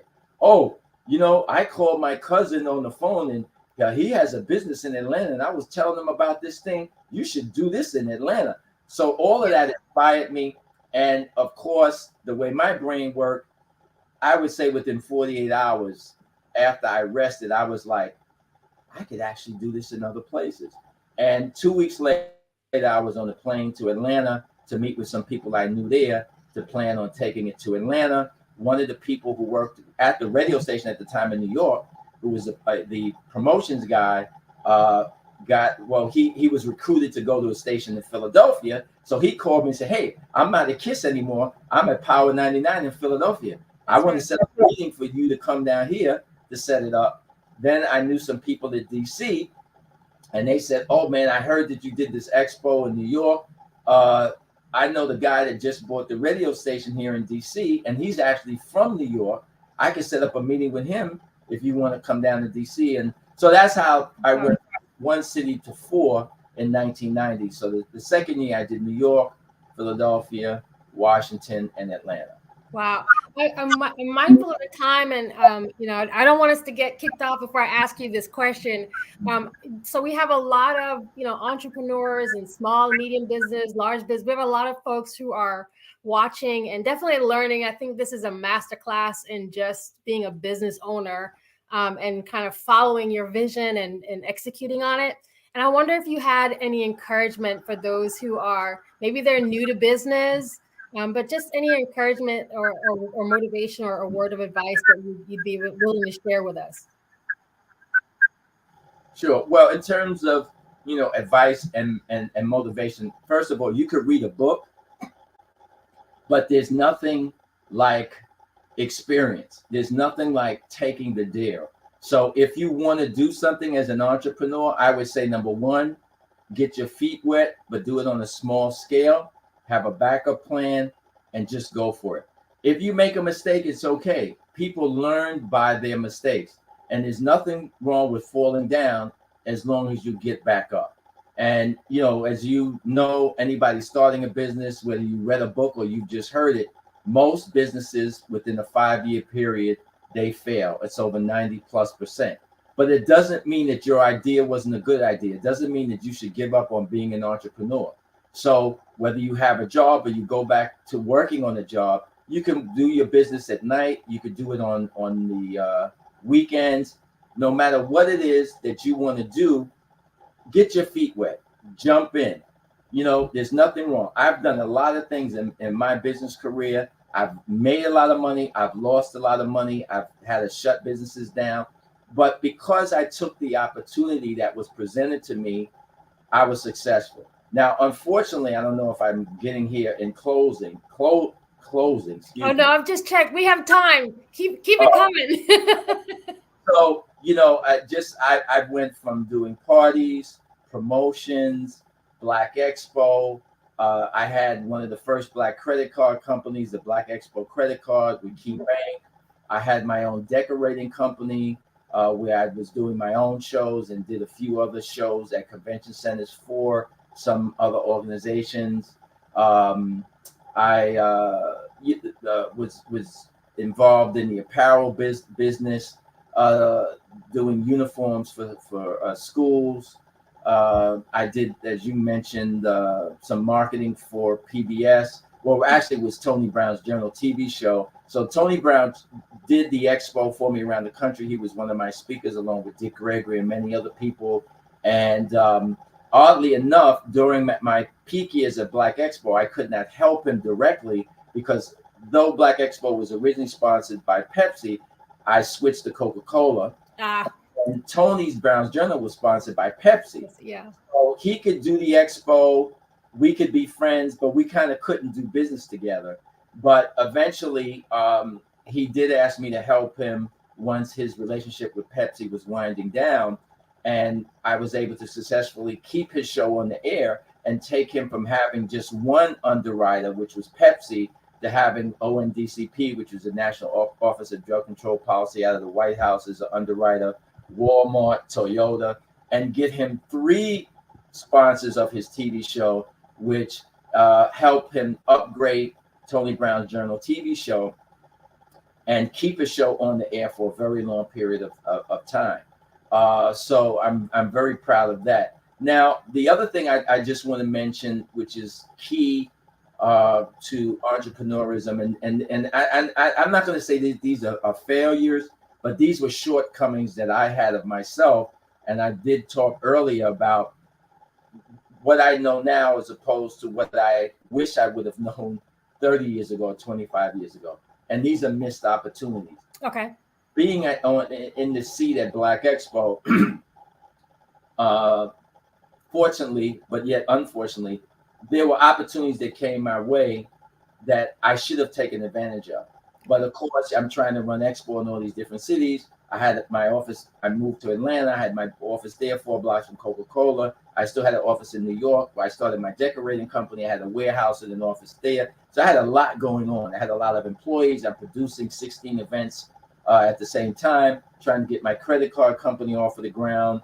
I told you I started my decorating company. Then I started doing festivals in the Bahamas. So I'm doing events in another country. Wow.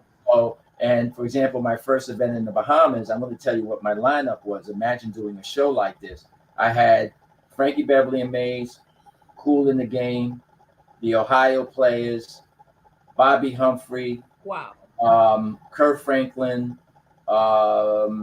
Steve Harvey is the host, along with Jonathan Butler and I'm forgetting her name. There was one other artist that I had. So I'm doing things like that on a big scale as well. And then I'm involved with Kurt Franklin because I launched his career. There's a lot of other things that I was doing, helping people and helping other entrepreneurs be successful. But as an example, an opportunity came to me to buy, I don't know if you remember a magazine called Emerge Magazine. I do, yes. Yes. So Emerge was started by a business, a Black entrepreneur, and his partner at the time that was a wealthy doctor. And they weren't being successful. They weren't making money. A guy who ended up being my sales manager worked for Emerge. So Bob Johnson from BET, when Emerge is not making money, they're running out of money. Time Warner gets involved for a minute, but Time Warner is losing money. So Bob Johnson buys it. And when he buys it, he's going to move the magazine to DC. So this individual who is my friend, he was exhibiting at Black Expo. He says, I'm not going to move to no DC, because I live in. So I said, well, come work for me. Bob Johnson buys the magazine, but after a year and a half, he's focused on BET. I get a call one day. They sent me a spec. They said, would you like to buy Emerge magazine? So I said, okay, send me the information. Now I got the information, but the timing was bad because I was getting ready to move to Atlanta with my business. I had the package. I'm looking over the financials, and I called this investment bank at the time. And I said, well, I'm a little interested. And what's making it inspire me to maybe do this is because the guy who works for me was doing sales for Emerge magazine. So I think I could make this work. But they wanted $600,000 for the magazine. This is in 1992, early 1993. And I said, well, it's a little bit too much. And they said, don't worry about the money. We'll get the financing for you. But the guy who was my friend, who was the sales manager for me at the time, who before had worked at Emerge, says, oh, don't do it. We got to focus on moving to Atlanta and then this magazine. And I don't know. And I don't want to do magazine stuff anymore. And I let him talk me out of it. Oh. And I regret that to this day for two reasons. Number one, I think I could have made Emerge successful, even though today it wouldn't exist because you know what happened to magazines. Yeah. But yeah. Black Expo, I could have put Black Expo out there more. I could have marketed Emerge magazine at my expos. I could have signed up subscribers at my expos. I could have brought in some of my expo sponsors as new advertisers, and I could have probably made it profitable and made a different imprint for what I was doing at that time. But more importantly, I would have established relationship with investment bankers once I saw that I could turn this magazine around, make it profitable, make it more of a household name with the experience that I had in marketing and promotion, and I would have created relationships with them. So Jerry, what are some of the other companies that came out of Expo? And I heard like all those names of careers that you started and folks that you helped. I hope everybody's heard it like I heard it. All the names that have been dropped. of really very, very successful leaders all in their own right. But what are some of the other companies that we might be familiar with that came out of the expo? Sure, if everybody knows Damon John now from Shark Tank. Damon first exhibited with us in one of the first exposures to Fubu. Before there was Fubu even a company, he and his friends were sewing things with his mom at their house, doing skull caps and little things, sewing Fubu on it. And they came to our show in Atlanta, and they made up some things and they sold them. Though they were from Queens, they knew about the New York Expo, so they traveled to Atlanta. They almost sold out of everything they had, and it really inspired them. And they did some of the expos. So, I mean, he said on many interviews many years ago that, you know, Black Expo inspired them to keep striving, that helped inspire Fubu to become what Fubu was. Cross Colors Clothing, which started the urban clothing trend. So out of Cross Colors, you got Sean John, you got Fat Farm, you got Rockaway. Cross Colors started with us, and then the whole urban clothing trend, which doesn't exist anymore, came out of being inspired by what Cross Colors was doing at Black Expo. Then Cross Colors underwrote another company called give me a second. I just had his name. Carl Kanai. Oh, so, yeah, Carl Kanai, and he called us around. Then we had Glory Foods. Yes. You know, there were just super successful Glory Foods, by the way. Let's just pause for a second. It's not, you know, like a lot of these brands that you're talking about are very, very, go to your local supermarket, you can find Glory Foods, Foods. Yeah. And they started exhibiting with us with just doing greens, and they would, you know, with the greens at the show, and people would taste, etc. But you know, they came out of Black Expo. So, you know, I could think of household names, and I could think of businesses that are still around 30 years later, though they're not household names to people. But, you know, like the Bronner brothers, who have been around before that, they started Upscale magazine. Once again, magazines aren't around too much anymore, but they started Upscale through Black Expo. So there were so many people, and some that are local, that are still around to this day, that started with us in their own particular market, you know, through Black Expo. I mean, I could think of people, you know, Jada Pickett, you know, she had an idea back in LA. She exhibited with us. Ice Cube, of course, who was around. He was doing things with us back in the day. I mean, people who went on, they did other things, but as an entrepreneur, I wouldn't say Jada, even though she is an entrepreneur to this day. Yes, still. she is, yeah. These are people, before Jada was a successful actress, she had done some things. She was exhibiting at the expo in LA. Ice Cube was exhibiting at the expo in LA. You know, so I could think of people in all walks of life, acting, music. For example, a model, Tyson Beckford.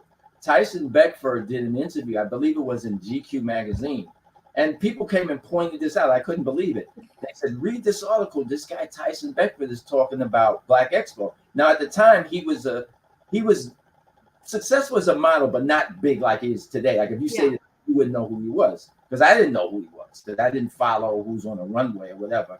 And he talked about, in this interview, they asked him, well, how did you become a model? What inspired you? And he said, you know, I had a down period in my life. I was going through a bad depression. And one day I was walking around downtown and I saw all these Black people walking in the same direction.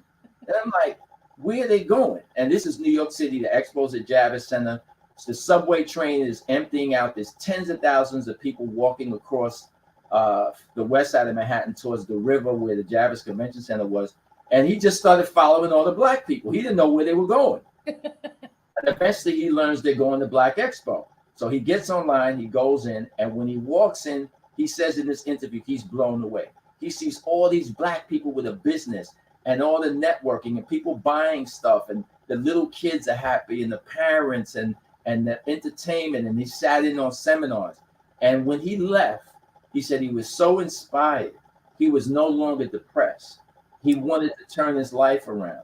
He felt like that there was no excuse for him being in the position where he was, that he saw people that looked like him that were living their dreams.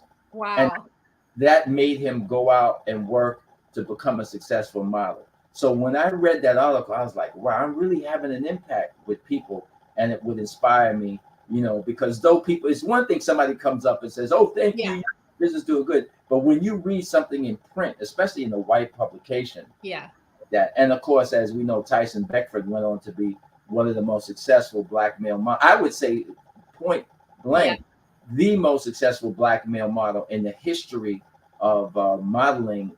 And when you look at what he's done with Polo Ralph Lauren, which he still models He's for. still modeling. Yeah, he's still active. And he knocked that door open. If any of you, and I wear a lot of Ralph Lauren clothing, I really support Ralph Lauren because he's done a lot for our community. Matter of fact, I first started having prostate exams in Harlem with a center that he established in Harlem for black men, which he funded because there's a lack of black men.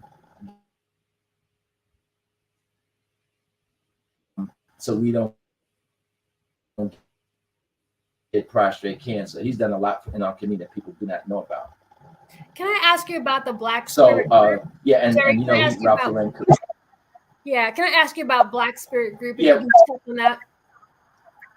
Yeah, well, Black Spirit Group is a new nonprofit. People can go to blackspiritgroup.com and learn about it. And what it is a group of retired businessmen. I'm retired, but I'm a serial entrepreneur. So if something strikes my mind, I may pick up I wouldn't say briefcase, my laptop, I guess, and try to make something happen. But number one, we want to mentor young entrepreneurs with the limited time that we have. I don't mean just on this earth, but the few hours that we may have in a month to give advice, maybe try to show them the pitfalls of things that we did, that they don't repeat those mistakes so that they could be successful, and use the things that are available to them today that we didn't have, as I said before, 20 or 30 years ago. So that's one of the things that Black Spirit Group is about. But more importantly, unfortunately, for this time in our history as Black people and as Black business people, there are more opportunities, but we're under assault. And there has to be something or organization to fight back, push back. So this is what I'm hoping to create the Black Spirit Group to be able to do. One of the things we're trying to do is get Goldman Sachs to create an initiative to help Black men who are in business, the way they created the $10 billion, $100 million initiative for Black women. So we're fighting for equity there and lobbying Goldman Sachs to create something like that. I feel that at this particular time, as I mentioned in our history, you're seeing individuals like Howard Bloom, who, and I predicted this on my YouTube podcast, that not only will we lose the fight for affirmative action in education, which we know the Supreme Court recently ruled that affirmative action is illegal, that they were going to come for other things. They're going to come for contracts. They're going to come for equity when it comes to participation in business or anything else. And we're now seeing that come to fruition. We're just after this ruling, which just took place a few months ago. It's actually less than a little over 90 days. We're now seeing that Howard Bloom has sent letters to law firms saying that they need to get rid of any programs, internships or the like that help, whether you're a Black student, they're giving you a fellowship if you're in law school, or they're doing any recruitment, whether it's at an HBCU, or they just, are some way participating, let's say in the Urban League job fair. We know that Stephen Miller, who worked for the former president, sent out letters to colleges saying, if we see you using any efforts to recruit Black students, we're going to sue you. We know that they're already doing. Stephen Miller has gone up against the federal government trying to help Black farmers. Well, the next big wave is going to be anything that the government does, a business does to help a Black business. I'm predicting this. Miller's group has went at the Kellogg. Stephen Miller's group has sent letters to Kellogg's because they have a program to recruit Black chefs to help create things for their product line. So anything that helps Black business people, Black students, other than if you want to go to the military and you want to die for this country, then, oh, that's okay. We'll recruit young Black men to go off to war, as I was, when I was growing up during the Vietnam War. Or, yes, we'll create opportunities for Black men to recruit them or students to go to West Point or to a military academy. Oh, we can have that. But anything else, no. Yeah, not in business. Not in business. And the bigger danger is, if I tried to start Black Expo today, I would be sued. Yes. Coca-Cola would be sued for sponsoring. How can you sponsor something? It's Black and it says Expo. The governor of Florida would probably sue me if I tried to do Expo in Florida, which in the past I did in Jacksonville, Florida, Miami, Florida, and Fort Lauderdale. They would say that it's a discriminatory event. They would write letters to the company, the corporations that are participating, and threaten them, as he did when the American Hockey League was having a trade show, and they were setting up saying, we want to recruit Blacks to be more involved in hockey, to watch it. We're trying to hire Black people to do marketing. The teams need to have Black people working in their front offices. Well, the governor of the state of Florida wrote them letters and said, if you bring this to the state of Florida, when you have your All-Star game, that we may file a lawsuit against you. That's discriminatory. Yeah. So this is where the country is going. And I'm hoping that Black Spirit, once I can raise some money and do some things, we can be an arm to push back and fight against those things. Because unfortunately, I'm just going to speak frankly here. Yeah.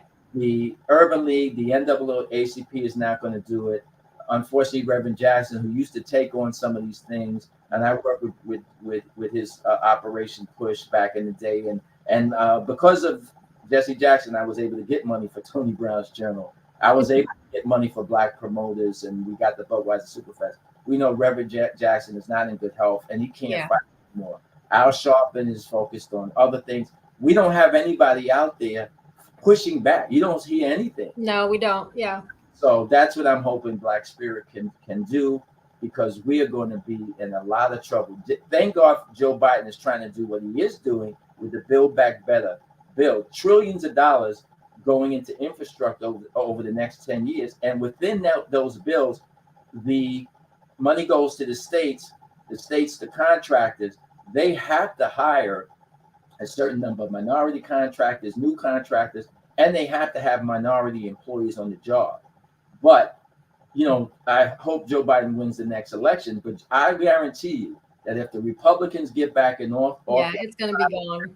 It's all that stuff with executive order. They're going to sign that away. So we really need to be in a position to push back against these things, because Black people, again, in our history, have a new target on our back. It's very dangerous.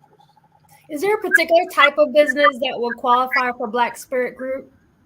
No, it's open to anybody. I don't care what, even if you don't have a business, you have an idea that you want to start a business. And one of the things I said that I hope to be able to do, if I can build this into an organization, is by being a member. Let's say if we make the membership $10 or $15 a year, you don't have to have a business, but by making that donation, once we set up to accept donations and you become a member, you can whether go online and look at the newsletter to find Black businesses in your community.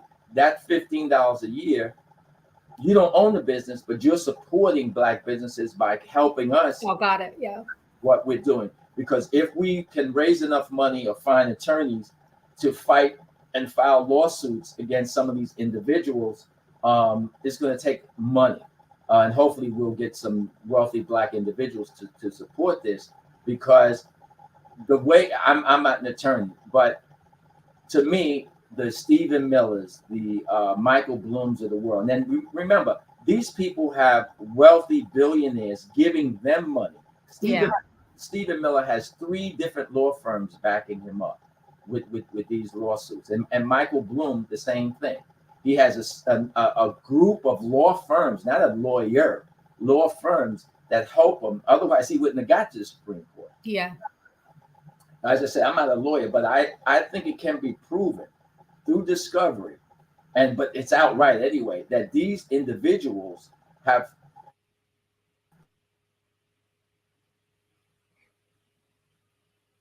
on the back of one group of people.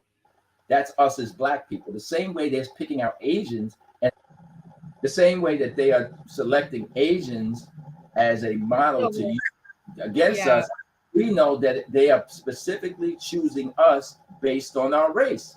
So that in itself is discrimination. How can you pick a group of people and say, I'm going to tear apart, whether you say it's an advantage or not, everything against them? You're coming after a specific group of people based on color, not a class, not a gender, not a religious group. You're attacking us based on our color.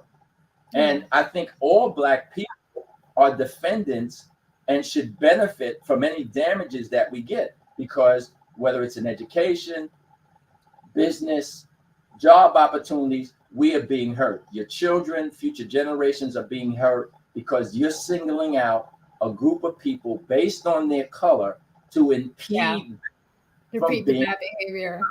Right. So in other words, I hate to cut in, but we're definitely going to have to bring you back, because like I said, I feel like this has been such an honor, first of all, just to get your perspective on your journey, your history. There are a lot of us who have been impacted one way or the other. As I was thinking about Black Expo, I was one of those people in Philly back in the day who, yeah. So for me, it just came to me like, wow, this is actually that Jerry. So I'm so honored, and we're so grateful for everything that you've done for our communities.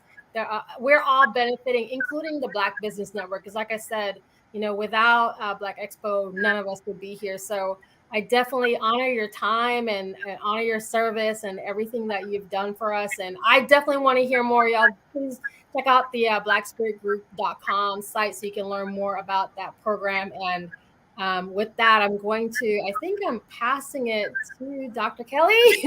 But I just want to make sure I gave you a quick thank you so much for this historical interview and a conversation and sharing everything with us.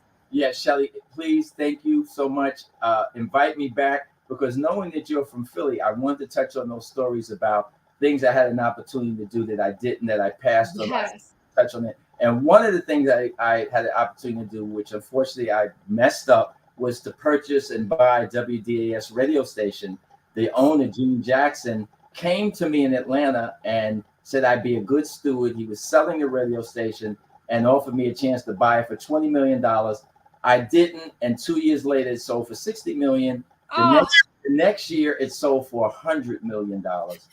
So you talk about being upset, but that's a whole nother story. I had an opportunity to build a hotel in Miami Beach because the city gave me the property to build the hotel, and that's a whole nother story. But anyway, I would love to share those stories, because absolutely need to hear missed opportunity. I could write a whole chapter in the book about missed opportunities. Absolutely. Well, thank you so much, Jerry. And I think I'm turning over to Dr. Kelly. So we'll just pause here in the show. And everybody, thank you so much for watching. Please go back and watch the replay, because there's a lot of nuggets that were shared here for free. And don't forget to support the scholarship for our students. Thank you, Shelly. You are in the right place at the right time. The Black Business Network opens again for its Black Business Olympics, a 24/7 broadcast on business, strategies, global branding, social media marketing, finance, advertisement, and much, much more. Featuring the top, most powerful entrepreneurs and speakers and thought leaders from all around the world as they gather together for this phenomenal event. Join the Black Business Network streaming live into the metaverse, STEM City, USA, Black Multiverse, Pod TV, Roku, Hulu, iHeartRadio, Apple TV, YouTube, TikTok, Instagram, Google Podcasts, Facebook, LinkedIn, IBM TV, Spotify, and Twitch. Tune in today and be a part of this amazing movement. The Black Business Olympics welcomes you. I'd like you to imagine with me, if you will, opening an app where you can collaborate with like-minded individuals from around the world, get inspiration and in-app tools to launch and grow your business, as well as share your knowledge and earn compensation, all in one app. Well, the name of that app is Truso, short for Truly Social. Hi, I'm Matthew Newman, the founder and CEO of Truso. A new concept in social media, Truso is designed from the ground up to be a platform that's both social and empowering for all its users. How exactly do we do that? I'm glad you asked. First, Truso brings the world together via video. Psychologists assert that video provides a significantly more effective connection than audio only. When you enter a community on Truso, you're face to face. Second, on Truso, you don't have to have 1 million followers to monetize. Our business model allows all hosts and moderators to monetize, no matter the size of your following, by 1, producing fee-based content, and 2, inviting others to join the platform as subscribers. Even more, Truso has an in-app resource library with over 100 free resources, forms, and documents to help you build your brand and grow your business. Third, Truso is inclusive. The deaf and hard of hearing communities make up 360 million people worldwide. Unlike audio-only apps, Truso embraces this community, providing a networking platform that allows them to participate via video and closed captioning. We even have a deaf and hard of hearing foundation in the works as well. Fourth, Truso is both social and safe. We refer to Truso as a virtual extension of the beauty shop, barbershop, and brainchild of the community. A place where there's laughter, along with wisdom, growth-oriented conversation, and genuine connections in a safe space. Truso even has proprietary security to ensure we maintain a safe environment for everyone. Where are we at now? Truso is live, y'all. We've launched in beta and we're acquiring users daily. We have an incredible development and marketing team, plus amazing celebrity influencers at the table, helping us spread the word around the globe, beginning within the African diaspora and beyond by creating a safe space for growth, connection, and collaboration. We're truly excited about Truso. We've created something special for which there is a global market. And we invite you to embark on this journey with us as a shareholder. The future for Truso is truly bright. Join us and let's go there together.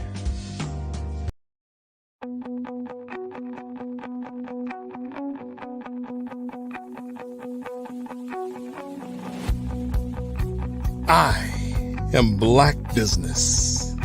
From the moment I wake until the time I sleep. Yes, I am Black Business. I am Black Business. Tell me, are you Black Business? I am Black Business. Do you support Black businesses? Listen, I support Black business because I am Black Business. Black Business Expo, one of the largest business showcases in the history of Black business in the world. The world. Sign up today at www.blackbusinessexpousa.com or call 919-308-9090. I am Black Business.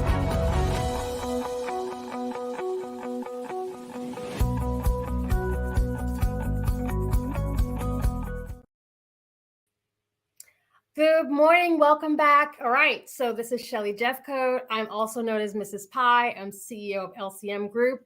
I am your business moderator for this morning on the Black Business Network.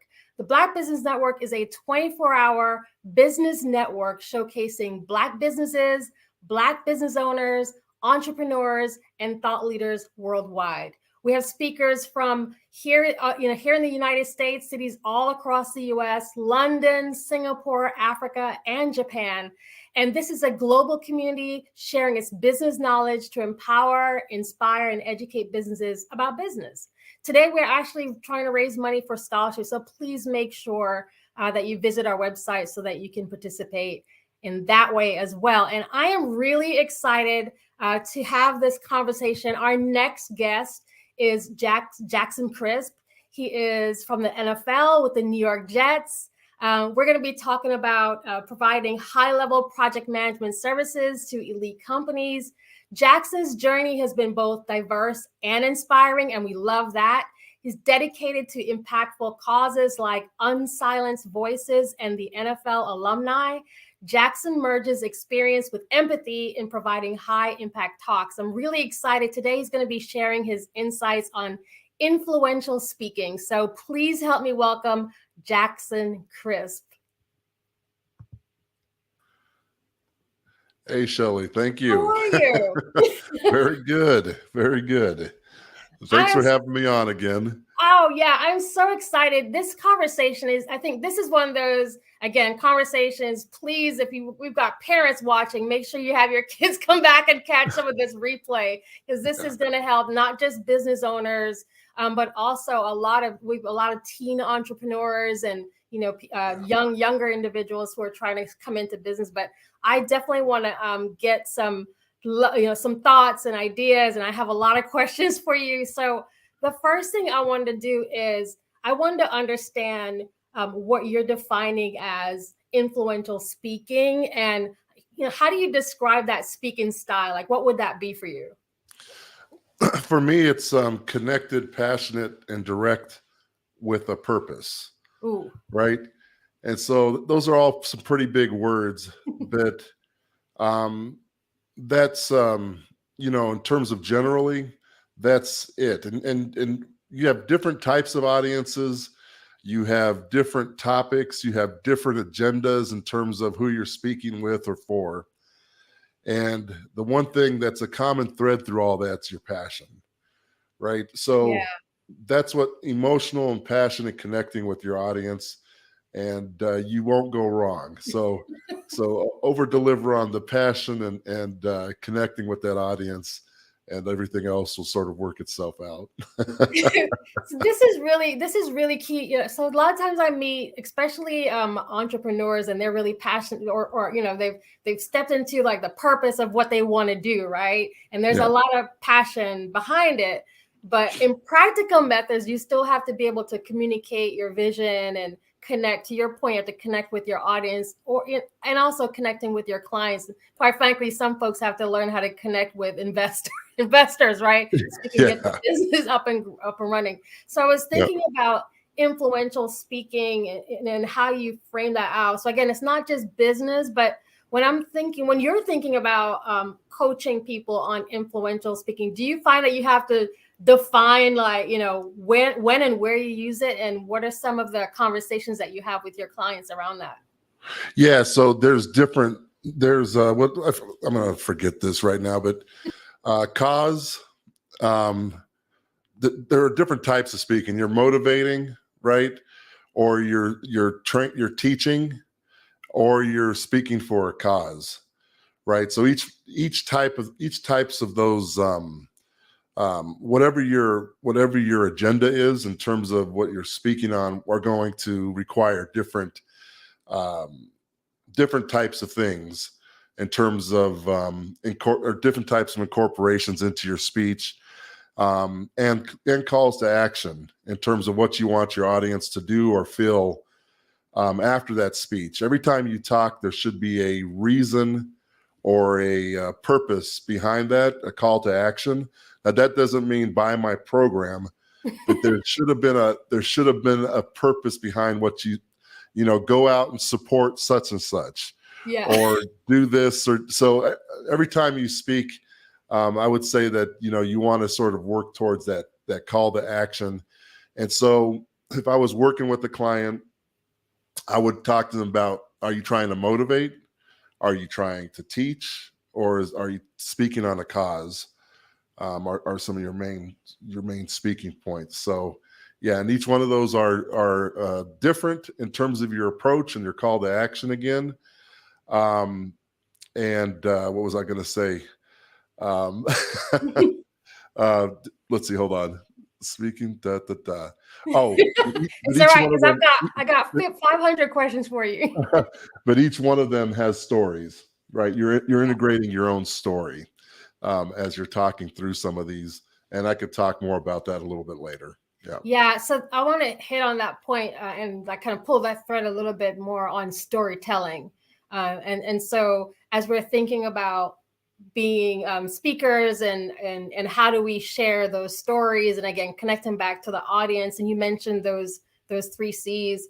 I wanted to find out from you as you're coaching different leaders and you're coaching different clients. How do you talk them through presenting a compelling story, as a part of influential speaking? Like, how, what are some of the things that you help individuals with in that particular area?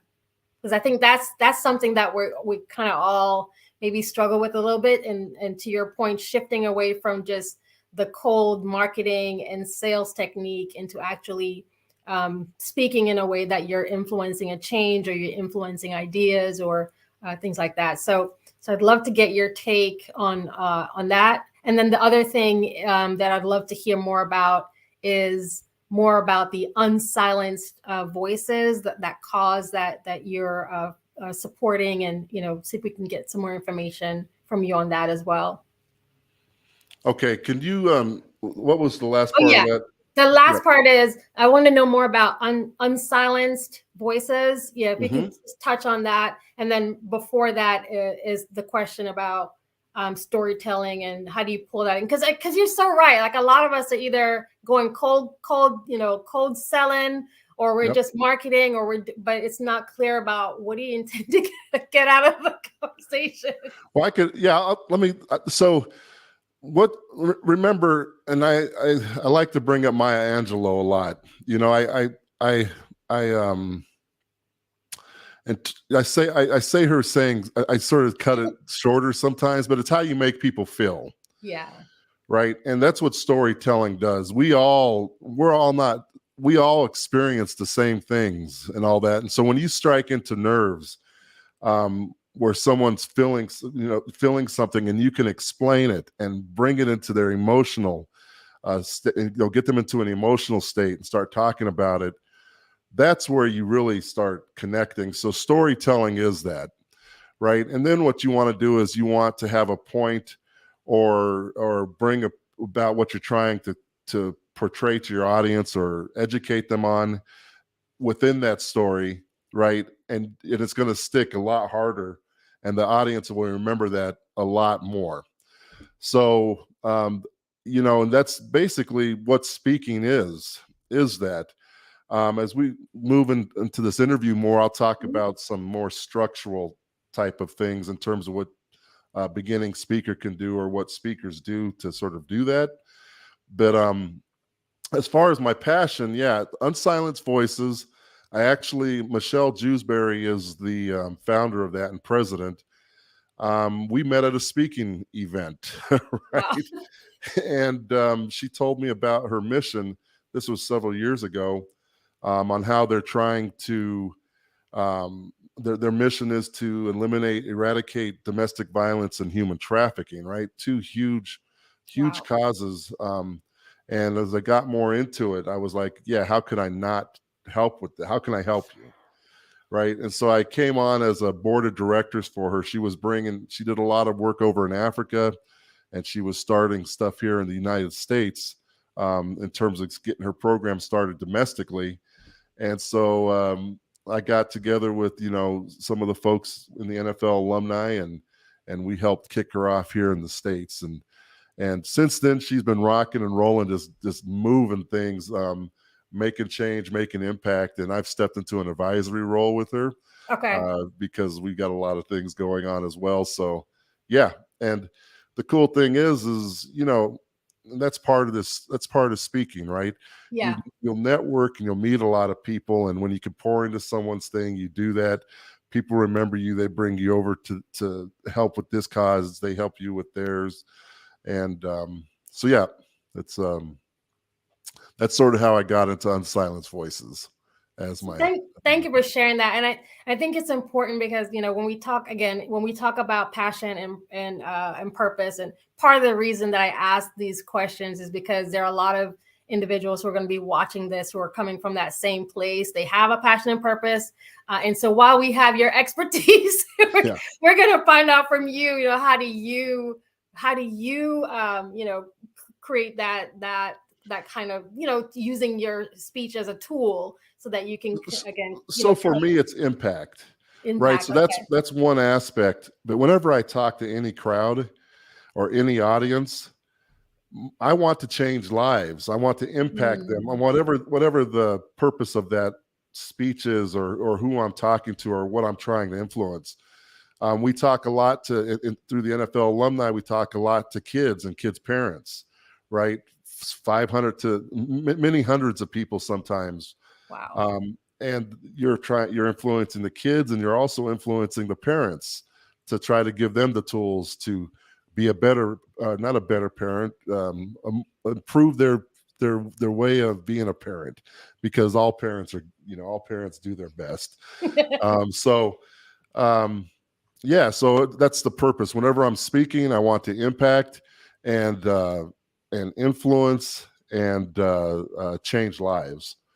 And so that's sort of my goal as a speaker. And again, with the different mini audiences, and then you can sort of get technical with stuff in terms of, navigating those talks. And I have some funny stories on some ways to quickly get a talk up that you're not necessarily prepared for. And there's a lot of. Well, let's go there. Let's follow where we're going, because I want to ask you other questions about how you adapt your style and all that. But let's follow some of the technical aspects, since we're already there, because again, we're all trying to learn from you as much as we can today. Yeah. So can you touch on some of the technical aspects of speech and speech delivery that you'd want to share with us? Okay, so here's a fun one, and I'll give you an example. So it was Super Bowl weekend. I'm driving down to LA. This is when the Super Bowl was in LA. And my president of the foundation, Marlon, says, "Hey, can you go and speak to this group that, because I can't make it, I'm not going to make it to LA." And that was pretty much what I had to go on, so I said, "Yeah, absolutely." So get to LA, I go to this facility, and the whole time, right as I arrive, I'm trying to understand who my audience is, what I'm speaking on, what their objectives are. And so while networking and meeting everybody, right? So that was an example of where I had to pull together these tools real time to get prepared on a speaking engagement where I knew nothing about anything. And so that's what I did. I went there and I'm meeting everybody, who's the host, what's the topic about, what's my audience like, what's the audience, dynamic. Are they entrepreneurs? Are they business owners? Are they, so I'm doing all that assessment live while meeting everybody. And then in my head, I'm pulling together. So here's a huge hint for the audience, or a tip is, I call them story chunks, right? So in my mind, I might have 20 or 30 stories of my past that are about 7-minute stories that you can wrap a purpose around, have these cool stories sort of stuck in your head. So if I pull out 1, 2, 3 of these things, I have a 21-minute talk, right? Wow. And now I just put it I sort of curb it to this audience in terms of what I'm trying to get from that story. So that's what I did. So I'm just going, okay, here's this, and I'll pull this story, and then here's my points to the story to inspire the audience, and And my call to action is, if you want to get in touch with the NFL alumni to work with us, here's how you do that, right? Yeah. After sort of bringing in these stories. So that's a live example of the power of story chunks. What it allows you to do is, if you have a 7-minute spot, you can just pull a story. Yeah. You have, you're running long, you can pull more stories to fill in an hour, right? To 2 hours. And you just sort of have these things structured in your head, and you just sort of roll through these stories and put them together in terms of fitting what you're talking to about with your audience. And so, yeah, that's, and then you can adjust those stories. So a lot of my a lot of stories are around sports, challenges with businesses and startups and systems and process when things don't go right, how to, I have all these stories. And then you relate it to your audience.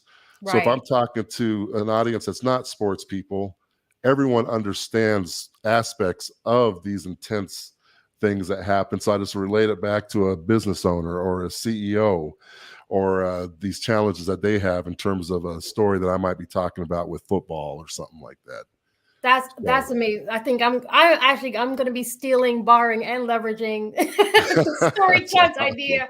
And I think, another thing I was thinking that also helps with nerves for folks, maybe because there are a lot of folks who are, they will not step out on the adventure of speaking in public, or they'll just make an excuse. I can't speak in public. But your idea or your strategy of using story chunks is perfect for that. Don't you think? That's absolutely the purpose, because the more you do these things, the more you can embellish, right? So you'll start learning these stories, and you can twist them and grab different parts of them as you get more comfortable with them. Yeah. It just makes you more confident, because you always know you have this bag. Yeah. Right. And so you win a surprise, because something will happen when you're speaking. That's another rule. What, how, and when. So far, this is going good, right? If it's technical, you just don't running long. Something's going to happen. And when you have this bag that you've been crafting and honing in on and getting better with, it's just when it happens, you can quickly adjust, like that drive down, right? Yeah. Like, well, I didn't freak out about I was just like, because this bag was there. So it just sort of makes you confident. Get there, assess, learn your audience, and then pull these things out of your bag and roll with it. And so, yeah. Do you have advice? And so part of speaking is also watching the time. So I'm watching it. We have about 6 minutes, and I've got 30 questions. Okay, that's okay. I'm just kidding. So do you have advice? So again, the one of the best things, if there's a good thing that came out of the last few years, is that we've all gotten used to being on Zoom or StreamYard, or being visual and interviewing in this particular way. Do you have advice when folks are doing it in this format, where you're speaking on video versus when you're in person? Is there any tips that you could share? Yeah, I actually like live audiences a lot better. Yeah. But I also like this format where it's an interview, because I need stimulus, right? Yes. There's some people that can, and one of the big secrets is, because right now I'm trying to talk to my audience here, right? Yeah. And I'm talking to you on my screen here, right? So you want to bring in your audience as well as talk to the interviewer. But then when there's a point where you're talking to the audience, and something that helps with the camera thing, I still get used to this, is smile. Yes. The camera, right? Yeah. Let your personality be portrayed through it. And then also think of the camera as an audience. Like it actually helps visualize an audience sitting out there, and you're looking at the different people in the audience of who you're sort of speaking to. And it takes the camera away in terms of being an isolated deal, and sort of turns it into a in your mind, right? Because most of it's visualization, like in sports or anything. And now you relax.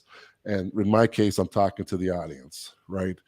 And so that's a big, not trick your mind, but get your mind to work for you. Right. And that's when you turn that camera into that audience of 1 or 1 million, right? That'll help you speak to the camera, and then and stay conscious of the audience. So now I'm like, wait, make sure I'm looking. Am I looking up? Am I looking down? But that's a great, and then because you kind of fall into a natural, even when you're on stage. Do you find this when you're in person and you're on stage? Are you that person you kind of go straight up to the top? Like, what is your thing for getting ready when you're speaking in person? When you say go right up to the top in terms of into the physicality of the room, are you at a podium, or do you work better from the back? What does that look like for you? Yeah, there's a lot of technical stuff, and when you're talking from one perspective, you're on this side of the stage, or you're talking from the hero's or someone else's perspective, you're on the other side of the stage. Eye contact, watching your ums, and then the other thing is also realizing that the audience doesn't know if you forgot something or made a mistake.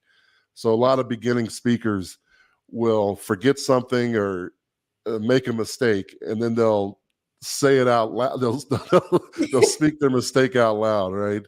And we've all done that, but just remember that they don't know what was next, right? So just take a pause, take a deep breath, get your spot back, right? And then just talk, because sometimes those pauses are very impactful in a speech, right? So they don't know if you're pausing or being thoughtful or being right. And then have your go-tos to sort of give you time to get back on when you do forget something or something slips.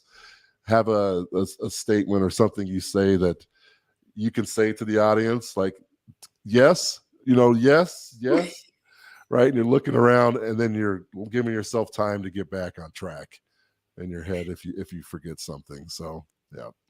Is there a way that folks can connect with you, or how, if they wanted to, improve their skills, how do people connect with you? So right now I'm starting to take on more speaking gigs for events and corporations and events, corporations and kids, like for schools and stuff like that. And they can reach me at jackson.coach. So it's www.jackson.coach is where anyone can reach me. And there you can exchange contact information with me. You can look at I'm getting ready to start a mastermind. And like I said, I'm starting to do more speaking engagements. Right now I'm doing a startup, as I've talked about on this station before, that has a lot of my time, but I still always make time for these personal development and speaking types of engagements. So, wow, that is so amazing. I wish I had more of your time, because again, selfishly, as someone who speaks a lot, I would definitely love to hear more. I love your perspective. I am gonna be using some. I think a lot of us, again, are going to be using the tips that you share. I never thought about, again, the stories chunks, right? Story chunks, 7 minutes. So if y'all don't take anything out of it, I want you to get two things: story chunks and his email address, his website. Go to www.jackson.coach. We're so thankful for your time, and hopefully I'll get to talk to you again in the future. I'll be stalking you online to see how you're doing in business as well. Well, it was very fun. It was a very fun interview. Thank you very much. Thank you. Very good meeting you. Awesome. You too. Thank you. Thank you, Black Business Network. Please don't forget, everybody who's watching, to support. Support kids. Right. We're trying to raise money for scholarship for kids, and so please make sure you go to the website and support our kids. Very much. Thank you for having me again. Absolutely. All right.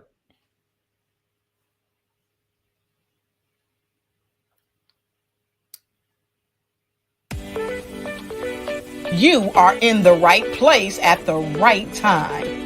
The Black Business Network opens again for its Black Business Olympics, a 24/7 broadcast on business, strategies, global branding, social media marketing, finance, advertisement, and much, much more. featuring the top, most powerful entrepreneurs and speakers and thought leaders from all around the world as they gather together for this phenomenal event. Join the Black Business Network streaming live into the metaverse, STEM City, USA, Black Multiverse, Pod TV, Roku, Hulu, iHeartRadio, Apple TV, YouTube, TikTok, Instagram, Google Podcasts, Facebook, LinkedIn, IBM TV, Spotify, and Twitch. Tune in today and be a part of this amazing movement. The Black Business Olympics welcomes you.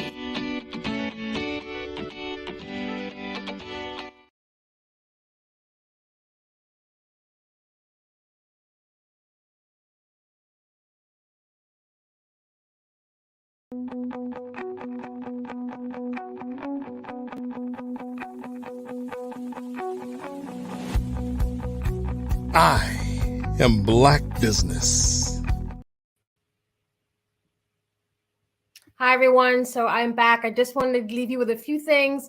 Genius is coming, and I'll see you on the other side. We don't want to forget why we're here. I want to promote the scholarship. Black Business Expo's mission is to raise funds for high school seniors going to college or K through 12 entrepreneurs. This expo is a fundraiser for students. So please go to blackbusinessexpousa.com and donate to the scholarship fund, or you can use the Cash App that's on the screen below, and it is Cash App BBX USA. Listen, our goal is to give laptops and up to $5,000 to 10 students. And students, you can register online at blackbusinessexpousa.com. Every dollar counts. So we want to remind you to donate to the scholarship fund. And I also want to take this time to make sure that we thank our Black Business Expo USA sponsors. We have 12 sponsors. And so I just want to make sure that we thank all of our sponsors for this month, for this year. And don't forget, Genius is coming, and I'll see you on the other side.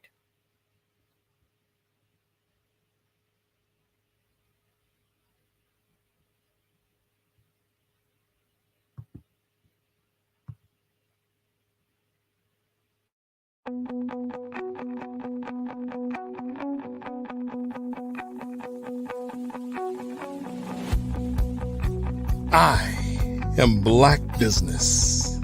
From the moment I wake until the time I sleep.